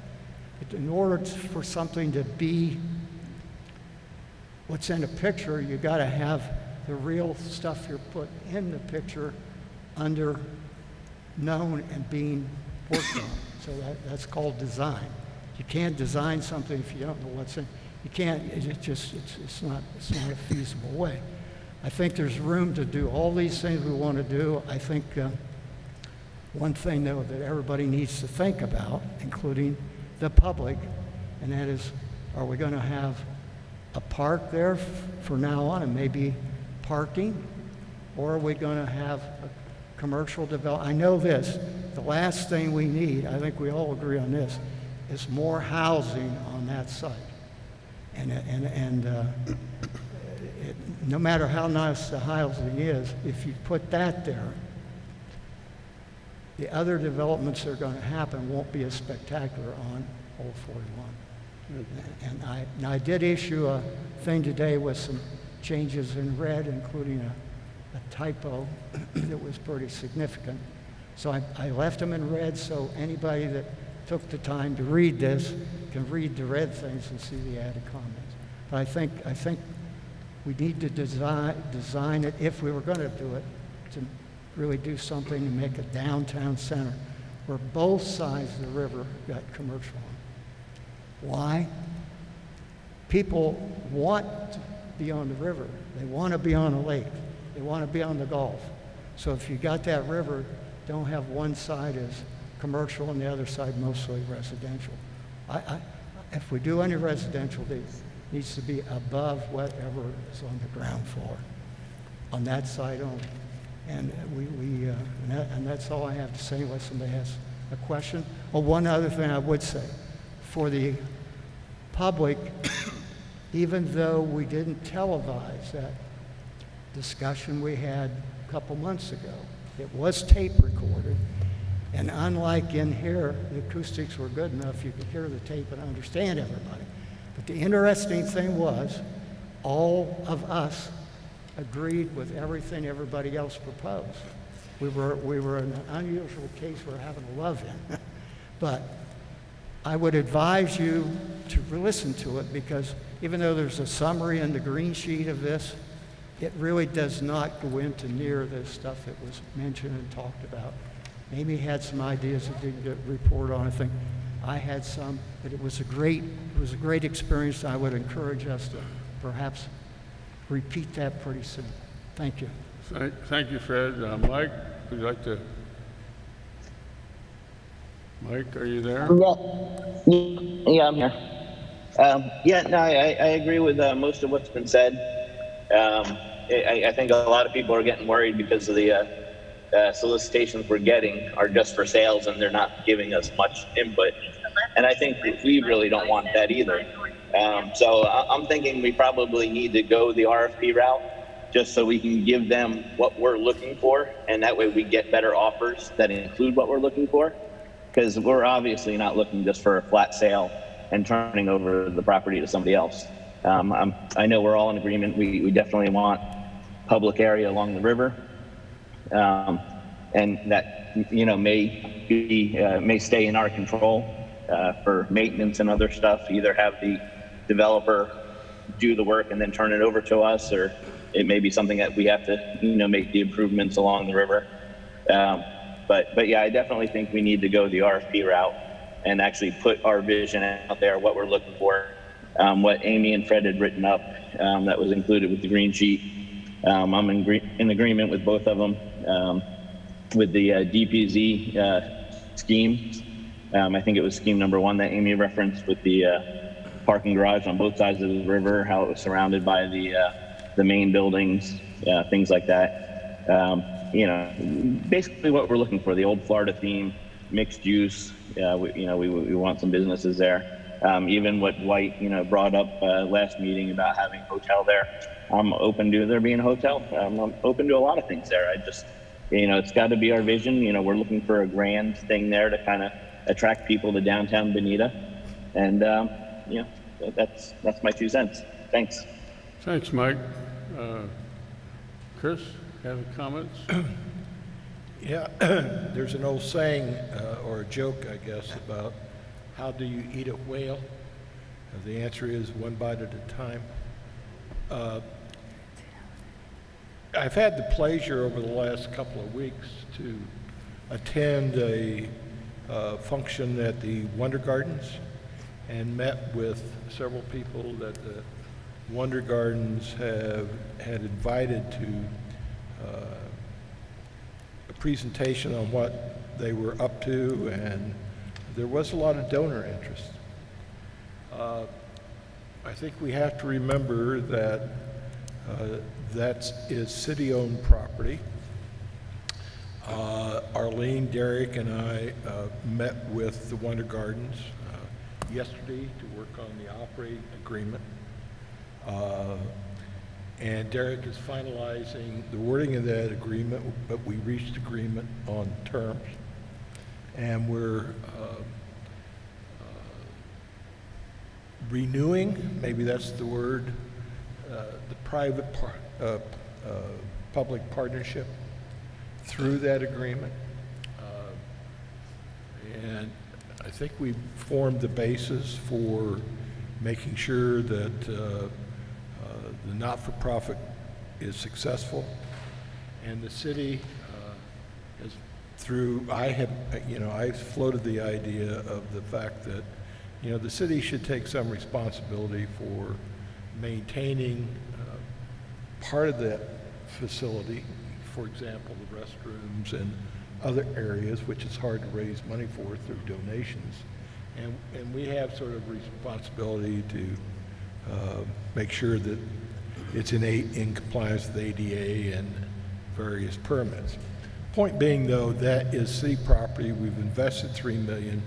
The attendance at the Wonder Garden is continuing to be very strong. They're estimating we should have 100,000 visitors at the Wonder Gardens this year. And David Webb did some economic modeling and believes that the economic impact of Bonita Springs on 100,000 visitors a year is about $13.5 million. So, sort of occurs to me that the $3 million that the city provided in terms of the acquisition of the property is paying for itself time and again as it continues to grow and succeed. One of the issues that they have is parking. Another one of the issues that they have is accreditation, which requires about something in excess of 5 acres. They've got 3.5. And with that accreditation as an accredited arboretum, they are able then to get grant money and further expand and succeed with their plans to making the Wonder Gardens really a first-class attraction for Bonita Springs. All that said, I would like to see us sort of take care of what we have, work with the Wonder Gardens, figure out what their needs are with respect to parking, whether it be across the street or if we're able to do something with easements behind the strip center and Maria's north of there. But I think we need to protect that investment the city's made. We need to make sure we're contributing to the success of the Wonder Gardens, because that is an attraction already in place. And especially for that portion of the Bamboo Village north of the river, I think that we would be well served by, working with the Wonder Gardens, figuring out what their needs are, and whether it's by lease or whatever, making sure we got enough room for people to park, that we're providing a safe way for people to get across 41, that we're providing necessary land for accreditation, which will bring in grant money to the Wonder Gardens. So I'd like to see us focus on that first. I think the Wonder Gardens is excited about renewing the private-public partnership along the ways that Derek, Arlene, and myself addressed with them. I don't think you'll find anything objectionable when Derek brings forth the contract that we worked out for approval. But, you know, in terms of what we do, I would like to make sure that we're maximizing the benefit of the Wonder Gardens, and then see how that would fit in with perhaps the idea for parks and other attractions alongside the river, bicycle paths, walking paths, you know, restaurants and so forth, and make it all fit together as one attraction, bringing people into Bonita Springs, bringing people in to utilize the food truck park and the restaurants in downtown Bonita Springs, and go at it that way. So that's my thoughts on it. Oh, thank you, Chris. I know the Wonder Gardens from 1954 and 58 and 60. My brothers and I used to, my aunt and uncle owned what is now Maria's, and there was a duplex behind there where we used to stay in the summertime. And I fell in love with Bonita. They said, oh, it's hot. Well, I got out there, you know, walked down Old 41. There wasn't any traffic out of season. And we spent most of our time in the Wonder Gardens, supposedly feeding the animals. We also went out to the Piper Ranch and watched them brand the cattle and burn the horns and neuter them. So I have a great love for Bonita, for the Wonder Gardens. And I was there last week with a friend from Pennsylvania, and we went through the Wonder Gardens, and it's a lot different, but it's a lot nicer. They don't have the bears, the panthers, the boar, pigs. They don't have the animals anymore. But what they have is just fabulous. I like it.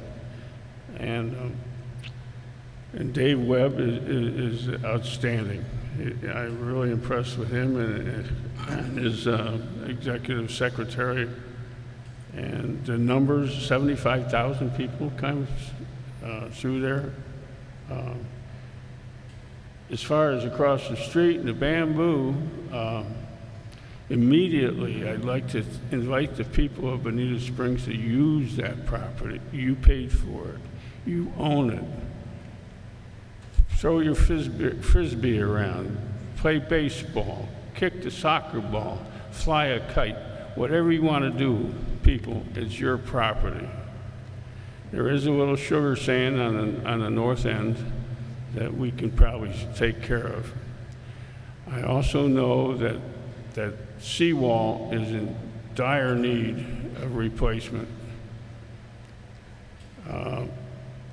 I'd like to put that out for request for bid from Ben Nelson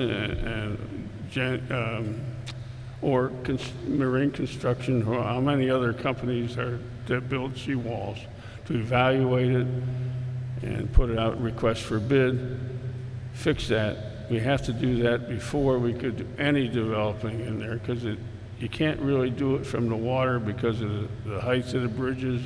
It'd be like 4 times as expensive. I understand they can build the panels on site rather than trucking them in, bring them in by trucks. I've been told that they could possibly do all that, replace all that in a matter of 2 months. So if I could ask the city council to go ahead and work with Matt Feeney to come up with a request for proposal for repairing that wall. Excuse me, I ask a think question you're on jumping that? the gun. Pardon me? I don't think we know the role of the seawall in regard to what we want to do down there. The seawall needs to be repaired no matter what. May I ask something of staff? All right.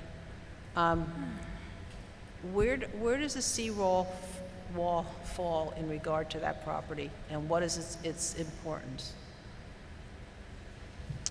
What was that again? I'm sorry. The seawall is old, and there are portions of the seawall that are collapsing currently. Both Arlene and myself went out and looked at the other day. There's at least one bulkhead that has partially given way. There are also 2 older boat ramps that are currently closed that would probably need to be finally closed. Now, the question of whether or not, I think what the mayor is asking is whether that is something that the city should take on and do now, or whether it's something that should be done by a developer at a later point. But either way, it probably will need to be replaced at some point. The question will be is, the direction is, if there is to be a partnership with the developer in the future, what will that vision be? Will there be boardwalks? How would they approach the seawall at that point? Correct. In comparison with the development? How would it, I don't see how we can anticipate how it would need to be integrated with any kind of plan we would have down there. If there's a promenade, wouldn't you have to have a different kind of seawall if you had one aspect to it? Or is everybody going to need a certain seawall the way it's designed right now? Well, you would probably need to build off of what is there as far as the permitting process. There would be multiple permits that would have to be looked at, and at that point, they would want to have a design of what the future development would look like, how the boardwalk would be added, if there's boardwalks, pathways. So how can we do that now? I don't understand how we can do this at this time. But we don't. And I get a question also. Yes, go ahead, Jesse. From just a logistical standpoint, I love the mayor's thought process on this, but I'm just curious, would it make more sense to see if we can get the developers to pay for it so we aren't footing the bill? So that is absolutely an option if you move forward with a request for proposals or a public-private partnership. You can make that a requirement of the developer to make those changes and submit them for permitting and engineering. But there's so many things that are unresolved here. We haven't even identified as a city or as a council what we want along the river. We don't have that done. So I think we need to do that first before we can proceed with any of these. I mean, I have questions about the Everglades Wonder Gardens. If they need an acre and a half, does that mean they have to use an acre and a half of the northern property? If they do, then it's basically undevelopable because the rest of it is in a floodplain. So there's so many issues that need to be addressed here that are specific and not just general concepts is what we've been talking about. We need to sit down, all of us, and be concrete about where we're going forward with this.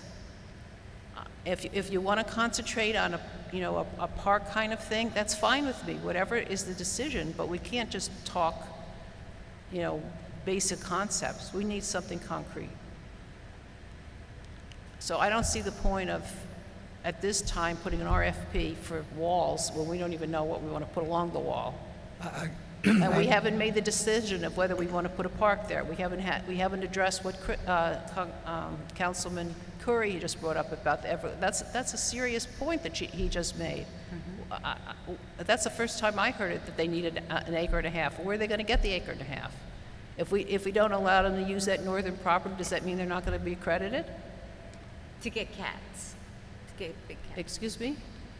It's to get credited to get big cats, like lions and tigers and bears, They have to have no, it isn't. We don't want those kinds. No, is that what they want to do? That is. No, it gives them the ability to borrow animals from other zoo-like facilities. For example, they're down to about 3 flamingos. Mm-hmm. And we all know the problems with the acquisition that was tried to get flamingos. But if you get accredited, then you can go about the process of borrowing or sharing animals such as flamingos, maybe bringing back in some animals whose species aren't there, but we're not talking lions and tigers. We're talking about animals that are native to Southwest Florida. that kind of thing. But could they use a parking lot to be included in that, or does it have to be something they use, actually use as part of it? Well, that's what David's working on in terms of figuring out how, does it have to be contiguous? Does it have to be boundary? There's some flexibility in the accreditation guidelines. But for certain, one of the things that they need to resolve is the parking issue. And I've traveled that road quite a bit over season, and there's a number of cars that visit the Wonder Gardens daily that are parking across the street, which is fine. But, it's not the best situation given the traffic on 41. The only other thing that I could think of was if somehow they made a bid to purchase Maria's or bring back up the old easement idea that the city had from a few years ago of putting a parking area behind Maria's all the way up behind the laundromat to provide additional parking. But that failed because we couldn't get the landowners or the property owners to grant the easement. So that's what's involved. There's no acre and a half to acquire other than trying to tie it in across the street. So it's not like you could buy an acre and a half. If that's the situation, then that lets out the northern property entirely, because. So might be helpful, Mayor and Council, is that I understand at our next meeting that the attorney for the Wonder Gardens and Derek are working on bringing a proposal for the operator's agreement to our next meeting, which is separate from the land acquisition or the acre and a half needed. After that, shortly after that, in maybe our second meeting in June, David, with his board, was going to do an update and presentation to council on their future plans and their accreditation goals and what that entails. We also had some discussions regarding historic preservation and other grants they were looking at. There's also an opportunity for some grandfathering exceptions that he was pursuing as well. So I think we should allow them the opportunity to bring all of that back to you for a discussion. There may be future conversations about the actual right-of-way just north of the Wonder Gardens that's the city's property. Mm-hmm. So I think there's some additional conversation that needs to have and give them the opportunity to provide their future plans too. The only thing I'm saying, Amy, is that let's focus on the Wonder Gardens because it is city property, and try to make sure that we maximize the benefit of that to the city. I could appreciate that, but the point I'm making, it illustrates the point I've been making all along, that we need to figure out what we want there. And this point that you brought up is very, it doesn't, I don't want to use the term monkey wrench, but for example, the point I made is that what are we talking about? If we have to keep that in reserve, then we shouldn't even be talking about the northern property at all. So it totally changes that. So maybe we should spend some time talking about these features that we want to encourage. Everglades Wonder Garden, fine. Maybe we should get something cultural down there. We should work, and I just was thinking as we were talking, because at one time the Bauer School of Music was looking for a south lead venue for a small auditorium. Maybe we should try to do that in there, and that these are all these ideas that we haven't focused on. We're just throwing them out, and we haven't come to an agreement. Neither the city nor the people have come to an agreement of what we want to do there. We haven't even come to an agreement of what kind of approach we have to the river. What are we talking about in a promenade, or what am I talking about? I thought the pedestrian road that was proposed by DPC was a good one. I think I would like to see people walking in there. I like the idea of having little restaurants along the river, but maybe that's not what we want. And if we have to reserve the room for the Everglades Wonder Garden, which I think we should seriously consider, then let's just stop talking about the northern property. Can we? Yes, Jesse, go ahead. Thank you. I think we do have I think Councilman Gibson said it really well in the sense that we need to get an RFP together so that we can do exactly what you've been saying, which is Well, come what are we up with gonna say in consensus the on it. RFP? Well, we got to do that. And we've done the RFP process together before, and I think we can do it again. But to sit here and say, look, we haven't even looked at what the agreement, and I'm sure Chris did a great job, and I love the Wonder Girls. Well, but hold on, let me get to this. We were at a point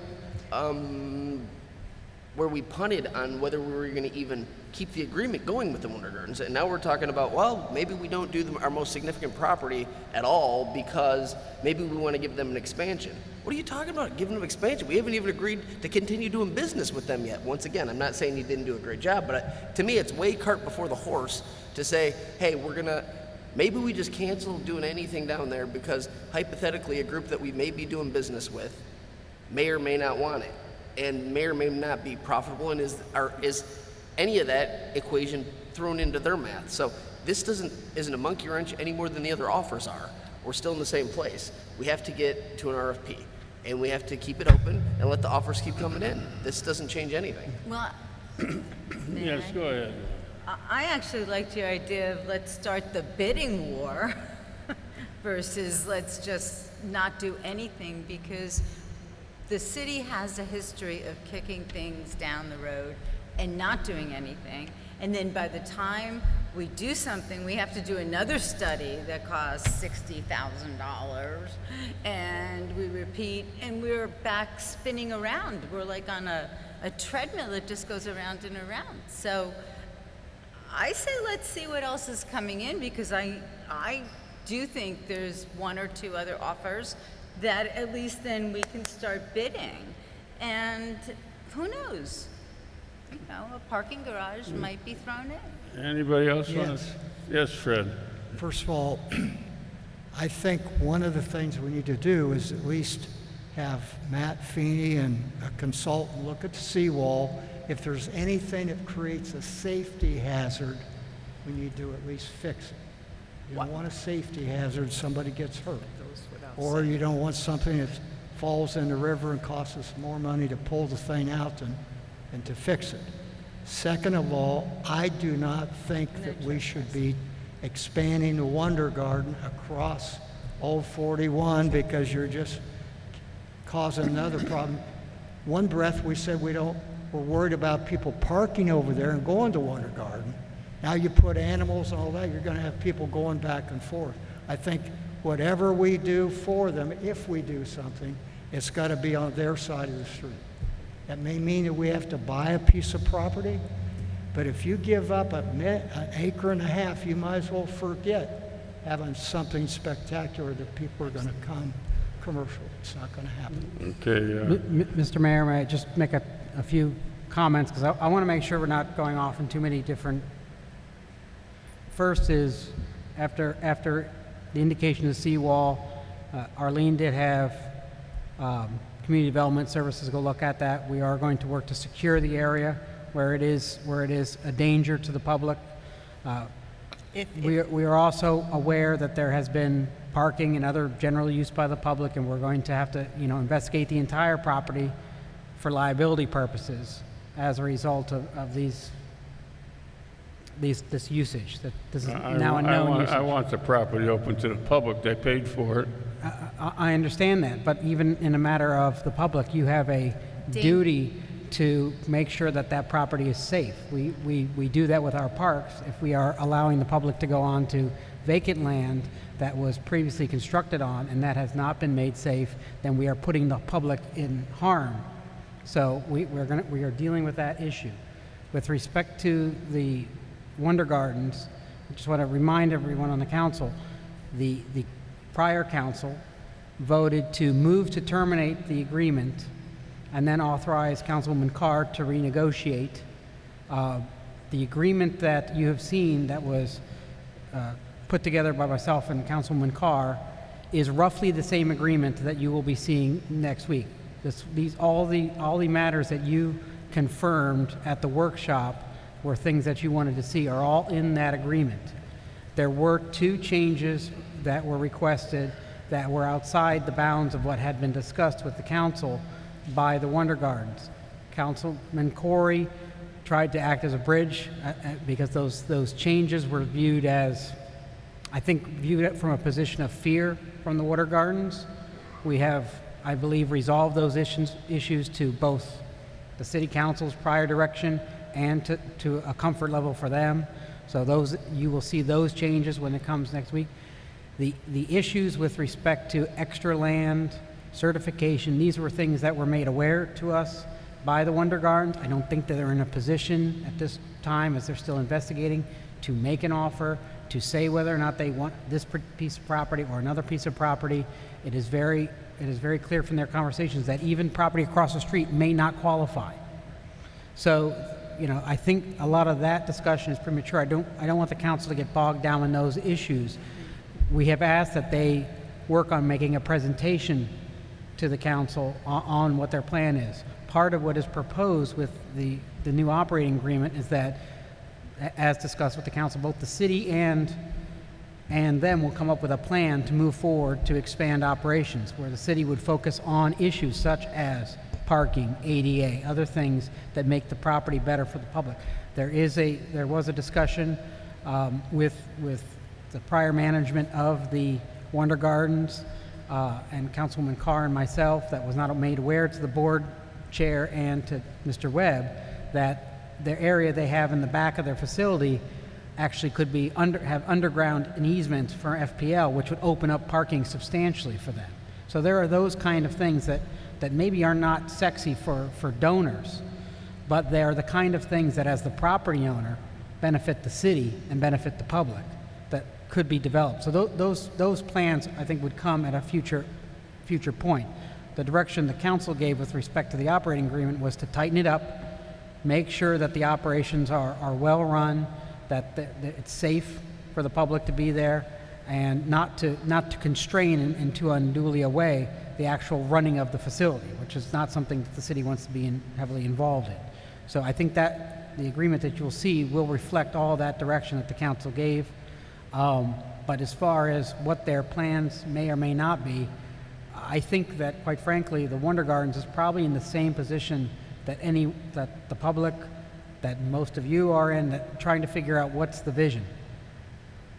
And so whether we do an RFP or we develop through a period of more workshops, you know, a better vision, I think that is the thing that is going to serve everyone's goals. Now, there are other considerations. You know, if we decide that we're going to build, one of the proposals that came up was discussed with our consultants at CBRE during the last go-around, was if the city was to build out the park portion rather than doing it in conjunction with a developer. Well, in that situation, as the mayors point out, you'd want to have the seawall built yourself. If it's a public-private partnership, well, then the developer would conceivably repair the seawall at the same time they're building their vertical project, so the two are coordinated. But all those things are considerations for the council to decide. So I think we need to work on resolving those issues. And, you know, I was at the last meeting. I read the visioning, say you really are closer, I think, between the whole council as to what your vision is than may believe. I'm just worried that we're getting off into little, you know, tangents. Yeah, I believe that people want to use that property. I don't want to sell it. I think it's a rare opportunity. We have the money. The city's not broke. We don't need the money. I mean, we don't. Hell, we just gave WCI $6 million. You know, that was no sweat, right? I think we keep it as a park for quite a while until we figure out what the heck we're doing here. And the Wonder Gardens, they could buy Maria's, and there's lots of land behind Maria's. Because I know that my aunt and uncle they built that restaurant back in the 50s. So they could probably find enough room behind Maria's and behind the Wonder Gardens that they could get their 5 acres. I hope so. I'm really impressed by David Webb. And so can we move along here? Can we close this out? You got an offer on the table you want to adjust, City Attorney? Well, if there's no greater direction, the only other offer you've received is another letter of intent from the Hovland Real Property Group, a local developer group. That offer is similar to the prior offer. It is for $1.5 million with a shorter closing period. They will build to the existing form-based code provisions, and it's a simple, straightforward offer. I believe that they may have been here. They were intending to speak at one point. The other portion of that is if the council changes its vision for the property or wants to see more detail, the same as, I assume, similar to NOAA Properties, that they would augment their proposal.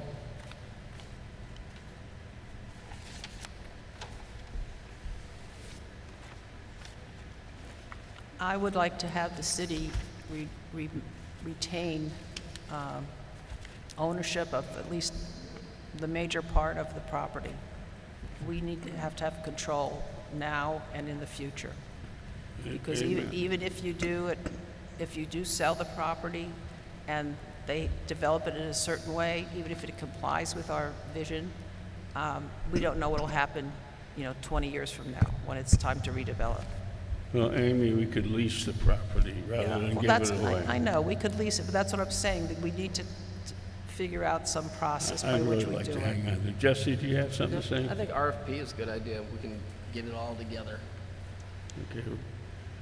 Okay, let's move along here to Mayor and Council I would member just like to report. ask one more question. I'd like to hear the council's opinion of what they envision as a town center. What is a town center? What do you mean by that? What kind of physical things do you think about as being a town center, which has been brought up by several of the people? I'll give you my opinion is we have the best park systems in the state of Florida. So that's what our responsibility is as a city, land use in parks. But that's not a town center. The town center could be a park for everybody to use.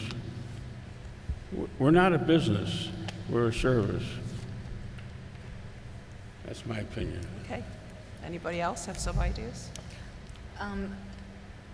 I think that we need to hear from a developer who's willing to have some money behind an idea and not 1.5 million. Like I said, change that, primary number up a bit. And then what's in it for the city? I mean, there has to be a give and take. Like you said, it is our property. It is the city's, the citizens' kind of gem in our downtown. But we also have to be realistic in that we're not going to develop it. So let's hear from someone who is going to develop it with realistic offer of the worth and the value of the gem of that property. That's at least how I feel, that we need to get a great offer, and as Mayor Steinmeier has pointed out, we don't have to sell, so it's not a fire sale. We are in no rush. We will take our time and flush everything out, but to sell it for 1.5, I mean, hey, I bet you people in this room could say, tomorrow we could put 1.7 on the table. I mean, really, yeah.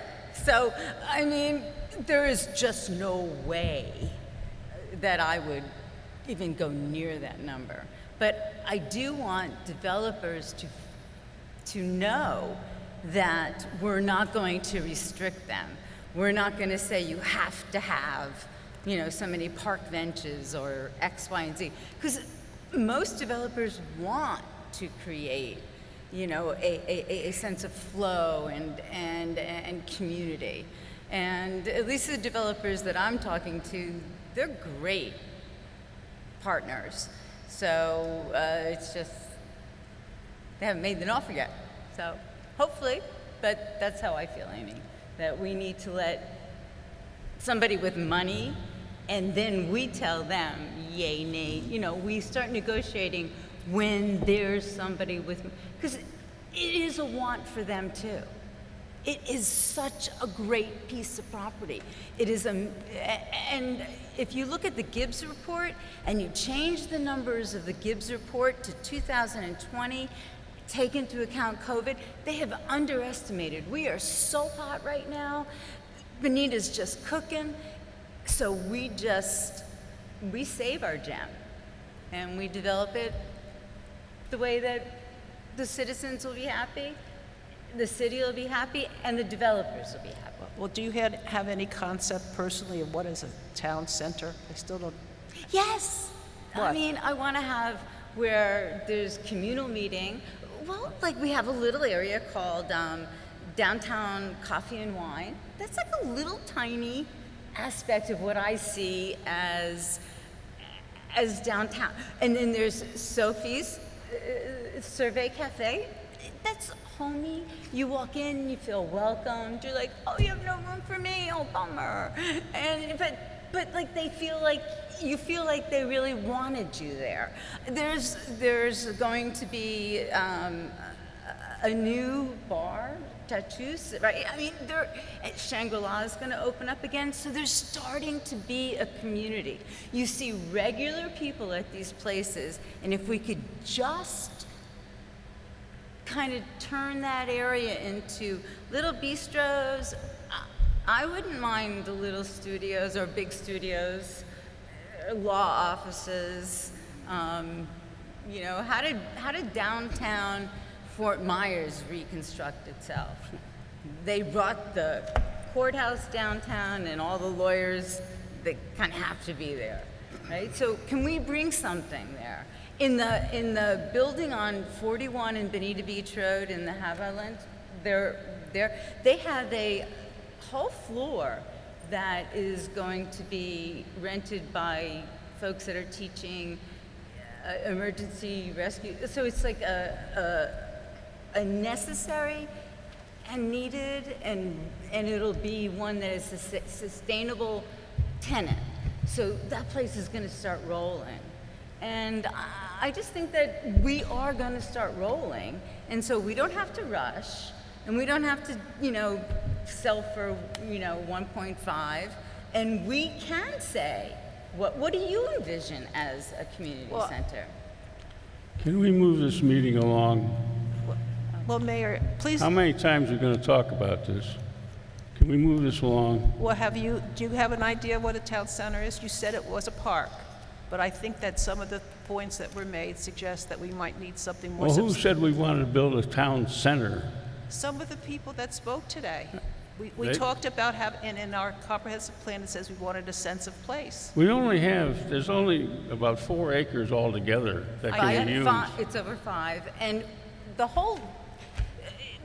we just changed the whole comp plan to say downtown, downtown, downtown. All right, never mind. I don't think we made any progress tonight, except that we need to look at that wall.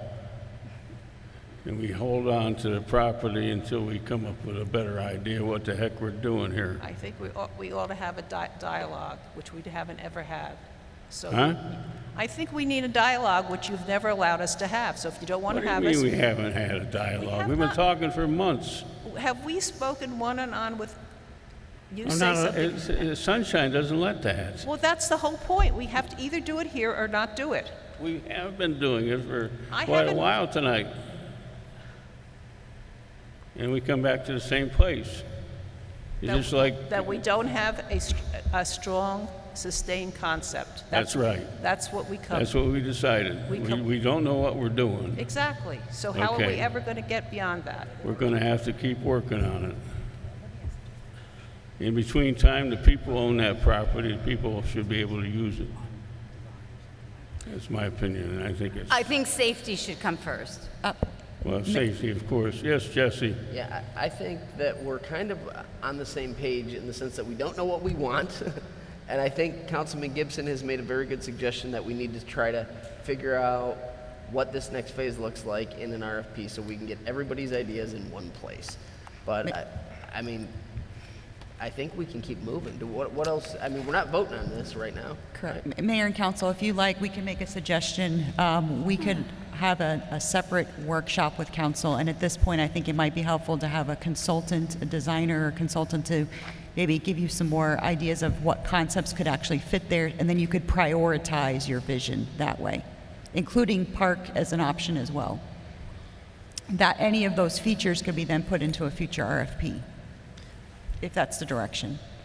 Do we need an, I mean, we just put that whole thing together. I mean, can't we, I feel like we have enough to at least start the process of what an RFP would look like, because this means we would have another meeting, another workshop, then a packet just like this one, we would have 2 of them. Now we would merge them to try to create an RFP. It's just like we're running around in circles. I feel like, but that's me, so I'm only one, so.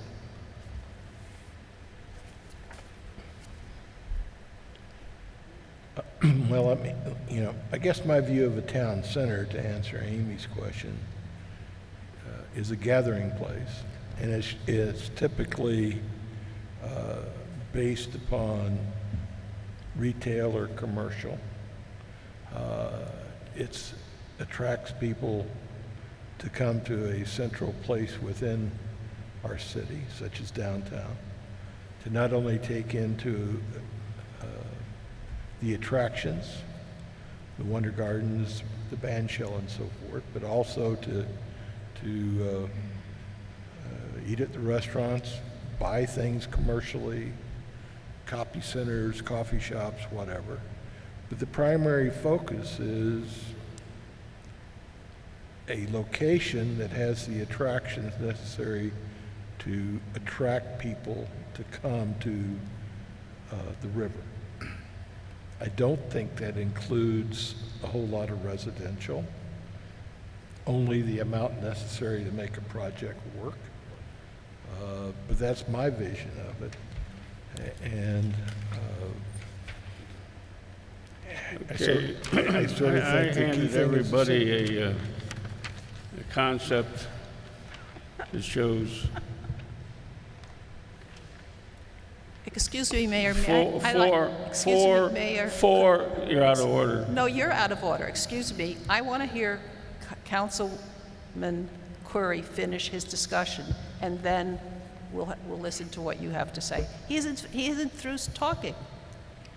Well, Sorry, I interrupted. Well, no, I basically have pretty well finished, but I just wanted to explain what I thought was the concept of a town center, which is a gathering place for people to take advantage of primarily a retail or business area of downtown, as well as the attractions around downtown, including the parks, the Wonder Gardens, the artist centers, the river, and so forth.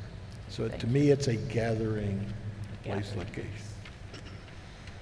May I speak now? Sure. Okay. I handed out one of these proposals. It gives you four plats, 4 parcels that could be sold or leased to a commercial developer, giving the riverside to the public for public access and public use of that property. The middle is used for parking for anybody.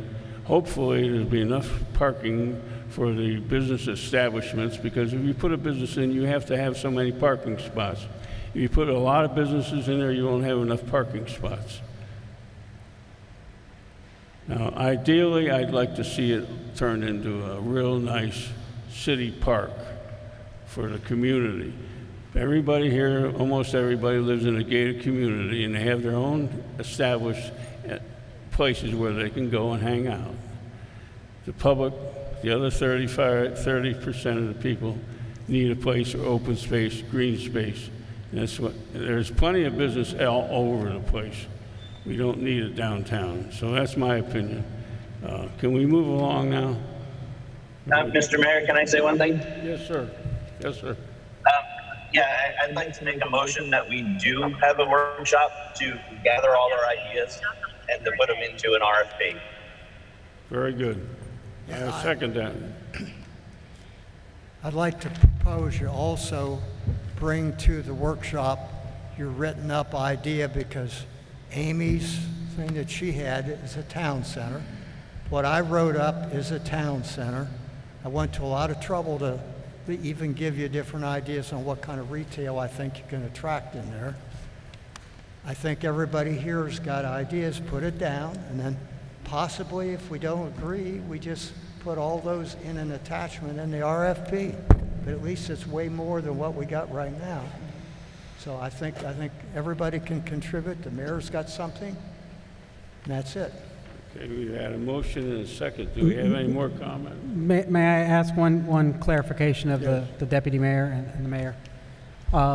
If the, and I am offering this in the spirit of trying to, I really do think that the council, even the full park plan, is much closer, because I've had conversations with almost all of you individually. I think you're all much closer to the same position than you think you are. And if Arlene and I's suggestion of a consultant is not necessary, I think more at this point you need to get down to basics. Maybe perhaps in order to take some of the personalities out of it, I would recommend a meeting facilitator to help you discuss these ideas. And in addition to the proposals that have already been sent, maybe even just suggesting other communities you've seen something similar to your vision, so that people are thinking this in more concrete manner. That's just a friendly suggestion. If everyone feels that might help to grease the wheels. What do you think, Mike? Yeah, I'd be open to having an outside facilitator run the meeting. I'm all for it. I agree. I agree. Can we have a vote on that? Roll call? I guess we're ready for a vote. Or do we need to? Can Yeah, you- Mike made a motion. Yeah, there's a motion on the floor in a second. Okay, can you repeat the motion, please? The motion is to hold a workshop with an outside facilitator to determine the priorities of the council and then put that into an RFP. Is that individual work? No, it would be a group workshop. What do you think about an individual consultant to each person? I think that'll add more complexity if it would be helpful. Both the community development and some of our outside consultants that work on designs can meet with each council member to help them perfect their vision before the meeting. Maybe that would be helpful. It was just a thought. I approve, Mike. Roll call, please. Mayor Steinmeier, Aye. Councilman Corey, Aye. Councilman Gibson, Aye. Councilman Forbes, Aye. Councilwoman Carumba, Aye. Councilman Purdon, Aye. Councilwoman Carr. Aye. Okay, I think we're at number 13. Oh. Mayor, I just have Yes. a couple additional announcements to make. We wanted to let the council know that we do have our first loggerhead sea turtle nest on Bonita Beach, just south of Access 5, and remind everyone that we are in turtle nesting season, so our Neighborhood Services Department will be doing their regular outreach as well and reminders of respecting the nesting season. Additionally, I want to clarify that we do have a change of date for our first budget hearing in September. We will change that to September 14th at 5:30 p.m., and that's in recognition of the Jewish holiday Yom Kippur the day before. I do want to go over just a few COVID updates as well in light of the governor's 2 executive orders, and Derek will be giving some additional information on how that relates to the orders we have in place. But on the city regulations that of the staff's regulations regarding the rec center, community pool, sports leagues, and special events, we will be lifting regulations as we see appropriate and providing guidance there. Additionally, in lieu of the same changes that Lee County has made yesterday, unless I hear differently from City Council, city staff and employees and our consultants will no longer be required to wear masks, but any employee that would like to wear a mask will, of course, be able to do so. We do know we work with other consultants, such as Jacobs. Whatever their policies are, they're going to abide by their own policies, but in recognition of that, unless I hear differently from council, that's the direction we will move. We will continue our regular cleanings as possible, and other smaller safety protocols that are non-intrusive, as that's just for best health practices for everyone. So as those changes come out, we'll be sending those out in email as we lift different restrictions for the rec center, community pool, sports leagues, and special events. Thank you, Arlene. And I'll just add that the governor did issue two orders, both affecting local governments and their orders or emergency procedures with respect to restrictions on the public. You have not adopted any orders that place any additional restrictions on the public. The only order which is currently in place by the city is an order that runs with the state and local state of emergency to allow additional outside seating, which is something that is not generally allowed by your zoning code. Because that is not a restriction, I do not believe that that is affected at all by the governor's order, and even if it were, it would not be removed until July 1st. With respect to other issues that the governor's policies going forward, Lee County, you may have heard, has removed its declaration of emergency. They're no longer holding a declaration of emergency for a local emergency. I believe that Sanibel has also lifted that declaration. A concern that was raised at the county commission, I'm certain a concern of the city council, is whether or not that declaration may affect funding opportunities. I have done some research into the FEMA rules. Generally, the state declaration is sufficient, and I will point out that the state has not lifted its emergency declaration. However, there is a lot of legislation coming out of Washington that's going to be tied to COVID, so I cannot tell you that removing that emergency declaration will not affect funding or will not be affect grant opportunities. One of the memorandums that did come out from FEMA was to remind everyone that under FEMA's grant application rules, you generally have to follow very restrictive procurement policies, but when there is a declared state of emergency or exigent circumstances, they will accept piggybacking and other options. So there may be other reasons to consider keeping the declaration in effect. It does not affect the public in any way. It does not place restriction on them. It does not impose a curfew. So with respect to that, my advice would be to continue the 7-day emergency state of declaration as long as the governor keeps them in place. We're allowed to do that. We're allowed to do that. Lee County does not affect us. Well, thank you, Derek. That's important. Additionally, it was staff's recommendation that you consider the outdoor seating ability as long as the governor's ordinance is in effect, because I think we do have restaurants that are utilizing that currently. Agreed. I agree Do with we that. have to vote on that or do No. anything? No, just your direction to leave rescinding it it. going. It's okay with me. Right. Any problem with outdoor seating? Continuing? Okay, are we at 13 yet? Yes, sir. That's the mayor and council members' reports. Do we have any reports? Amy? No. None from me. Laura? Well, we did have the passing of a dear community supporter and member of our zoning board, Rick Donnelly. LPA? Pardon? LPA? He was also on the LPA, yes. LPA, local planning agency? Yeah. Wasn't it zoning? He was not also on zoning? I'm sorry. That's a Rick shame. Donnelly was on both, but he went from LPA to zoning. Most recently, at least I saw him on zoning. And sadly, he did pass away. And he amazingly was also dedicated to Lover's Key, and he actually sketched the first drawing of their Discovery Center. And if you haven't been there, it's amazing. So his family, wife Barbara and daughters Kara, I'm sorry, and Karen Kylie, maybe?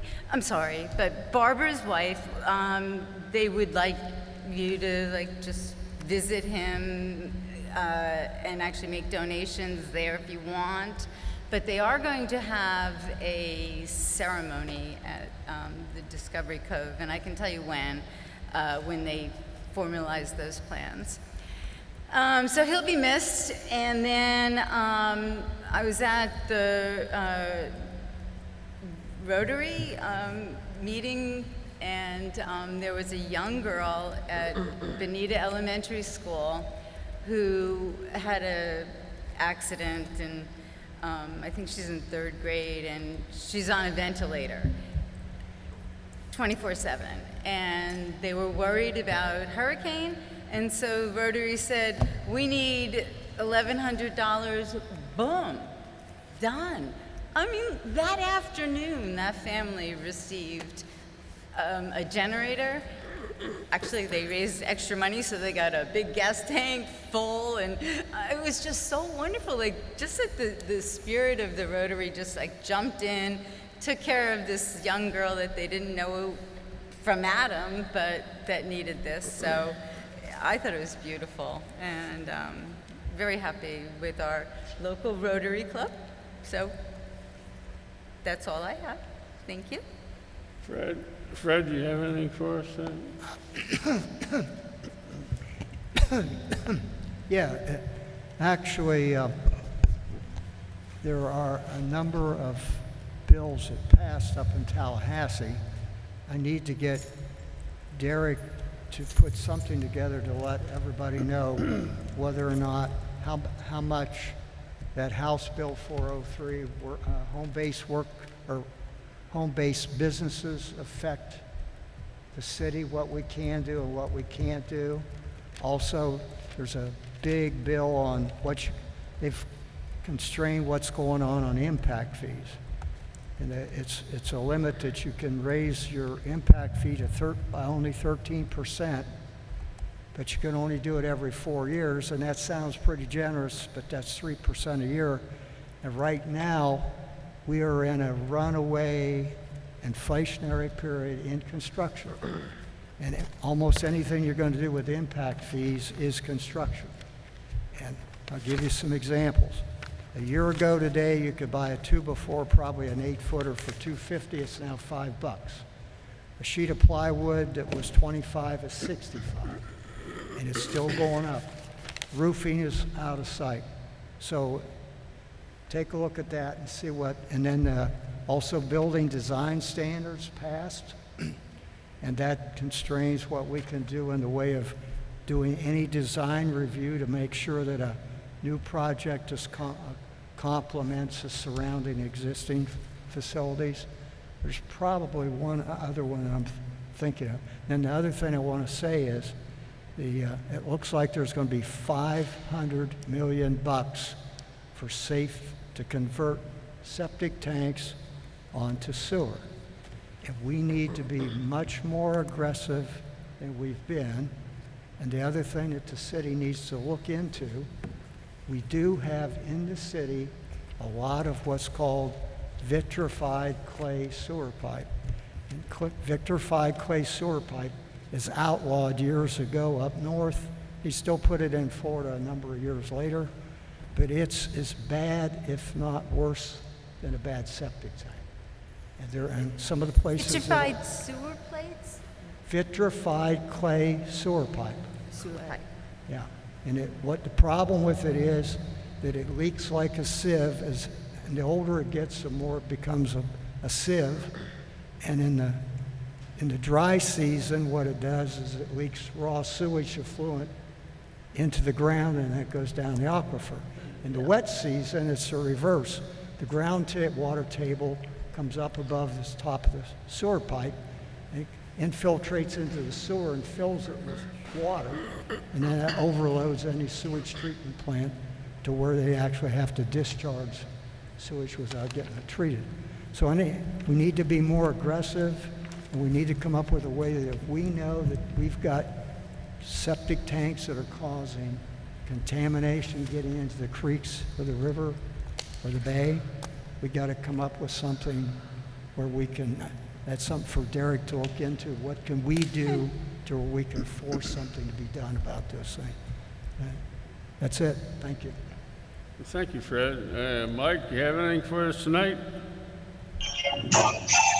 Yes, I just wanted to bring up, I know Trish Leonard brought it up earlier in the meeting, but on May 22nd, Saturday, we're having the bike rodeo, I believe right there where you guys are at, in the parking lot outside of the rec center. It's from 9 a.m. to noon, and there'll be some helmet giveaways, adjusting the helmets, teaching people how to adjust them and wear them correctly, a bike safety thing, and just inviting everybody to come out. Other than that, great discussion on the bamboo property today, and look forward to the workshop. Thanks. Have a great night. Thanks, Mike. I volunteered you to spearhead that bike safety, if you would. Yes. Thank you. Okay. Thank you. Chris? Nothing other than what I reported about the Winter Gardens. So we'll see more of that when Derek brings forward the operating agreement. Well, we certainly have a lively discussion tonight. We're going to have a workshop. We're going to work on this.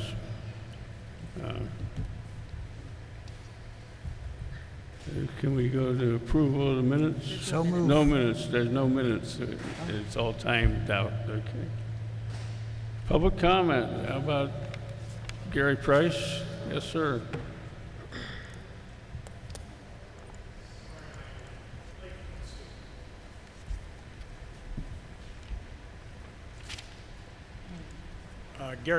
Gary Price again. I don't think you're doing any service, council, to the development community or to your citizens by leaving it and just saying, well, give us an RFP for what you would like to do. You need to back into it, and I think you may have gotten to that point, and I appreciate it, and I think we'll participate whatever you need. The second thing is, all due respect to Sophie, many of her town centers she's talking about were developed 1,000 years ago. It's not the same in the United States, nor is it the same at Bonita. You've only got 5.5 acres. You're not going to build a town center of any consequence on 5.5 acres. Plus, be careful of the law of unintended consequences. If you do put something in there, there's no reason for people to leave. Therefore, you've basically strangled the rest of your old 41 corridor. So I would be cautious about creating a town center by anybody's definition of what it is, because Old 41 is supposed to be your town center, not just a 5.5 acre tract towards one end. Thank you, Council. Amen. Any other public comment? Yes, sir. Well, welcome. Good evening. Rich Bondarovich. I'm a representative of Hovland Real Estate. The gentleman that just spoke, I think, said something that was very important that the council should understand. We obviously put an offer in on the property. Our intent, so you understand, with Steve Hovland's vision, is wanting great things for Bonita Springs and especially the downtown. It's evidenced in the Entrada project, the Causeway, Commerce Park, etc. We believe that a partnership between the public community and the private community is very important on this parcel. We, the four of us here from our group, have been texting in the background, listening to everyone speak, and I think we agree with just about everyone speaking, from the mayor to the councilman, the councilwoman. We completely agree. This parcel, or these two parcels, are very important to downtown Bonita Springs. With many, many years of experience, we would agree, I would agree with Gary that this 5 acres will not create a town center. It's simply too small. It won't work. However, other uses that combine a parking maybe for the Wonder Gardens, 1 or 2 parcels that could work for commercial development will be very important. From the development community, we think the current economic conditions are providing for a fairly short window of opportunity for the city of Bonita Springs to act. Whether we do it, this other gentleman's group does it, or someone else does it, we think it's important, not necessarily for this site, but it's critical for the downtown, which is really the town center. It's the entire downtown. It's from Bonita Beach Road to Old 40, or to Terry Street. That run is the town center. It's not 5 acres. It's that entire run. And without a clear vision for this 5 acres, you will stifle development on all those other parcels. We are looking at 2 or 3 other parcels, and we simply, as well as others, and we're aware of it, are pausing until this site is figured out. And I think Derek sort of mentioned the same thing. It's absolutely critical for the group to figure out exactly what you want to do. And frankly, and Laura, you said some great things. I'm not convinced this is about the highest bid. I think from the city perspective, if the right thing for the group is to designate this as a park, forget about the money. It's not important. It's not enough money to make a difference. Amen. What you need to do is come up with the right decision, and everything else will come into play. You can't bicker. You have to get together, make a plan, and do it soon, because we've got a short window of opportunity. It's absolutely critical for the community for this to happen quickly. Maybe 18 months, max.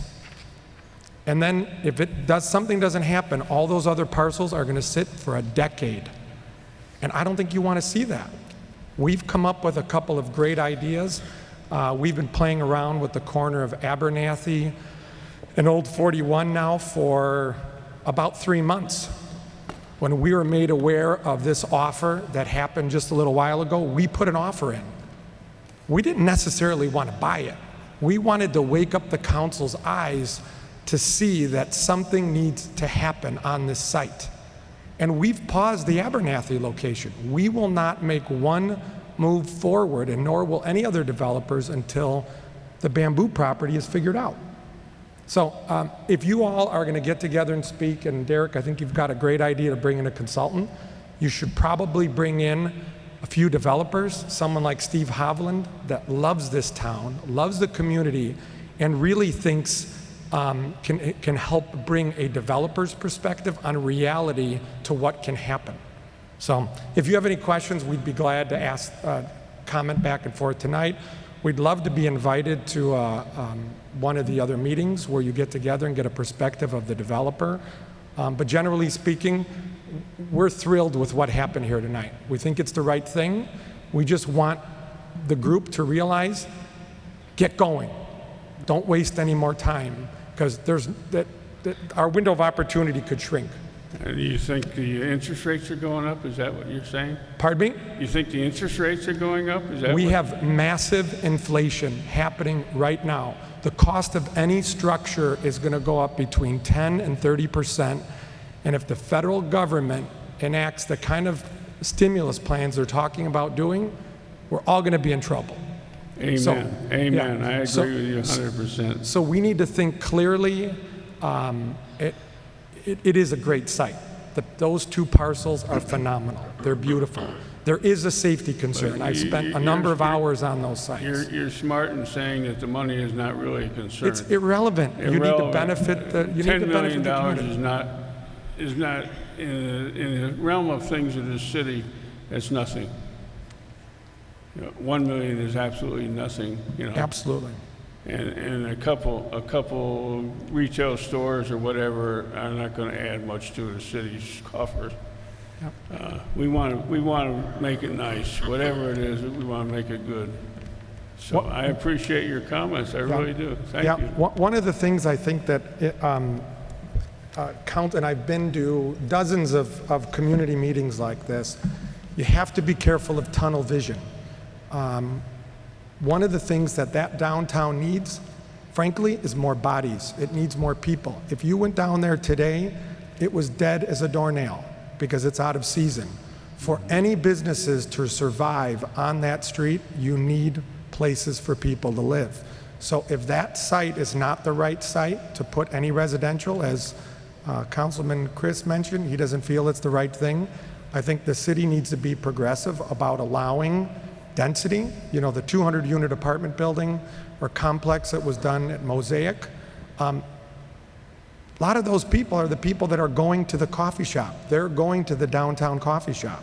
There's a young, healthy vibe there, and without residents and people that are willing to go to those stores, no store is going to be on that run, a new store. Maybe the existing ones because they don't have a lot of debt and they're not concerned about financing and all their costs.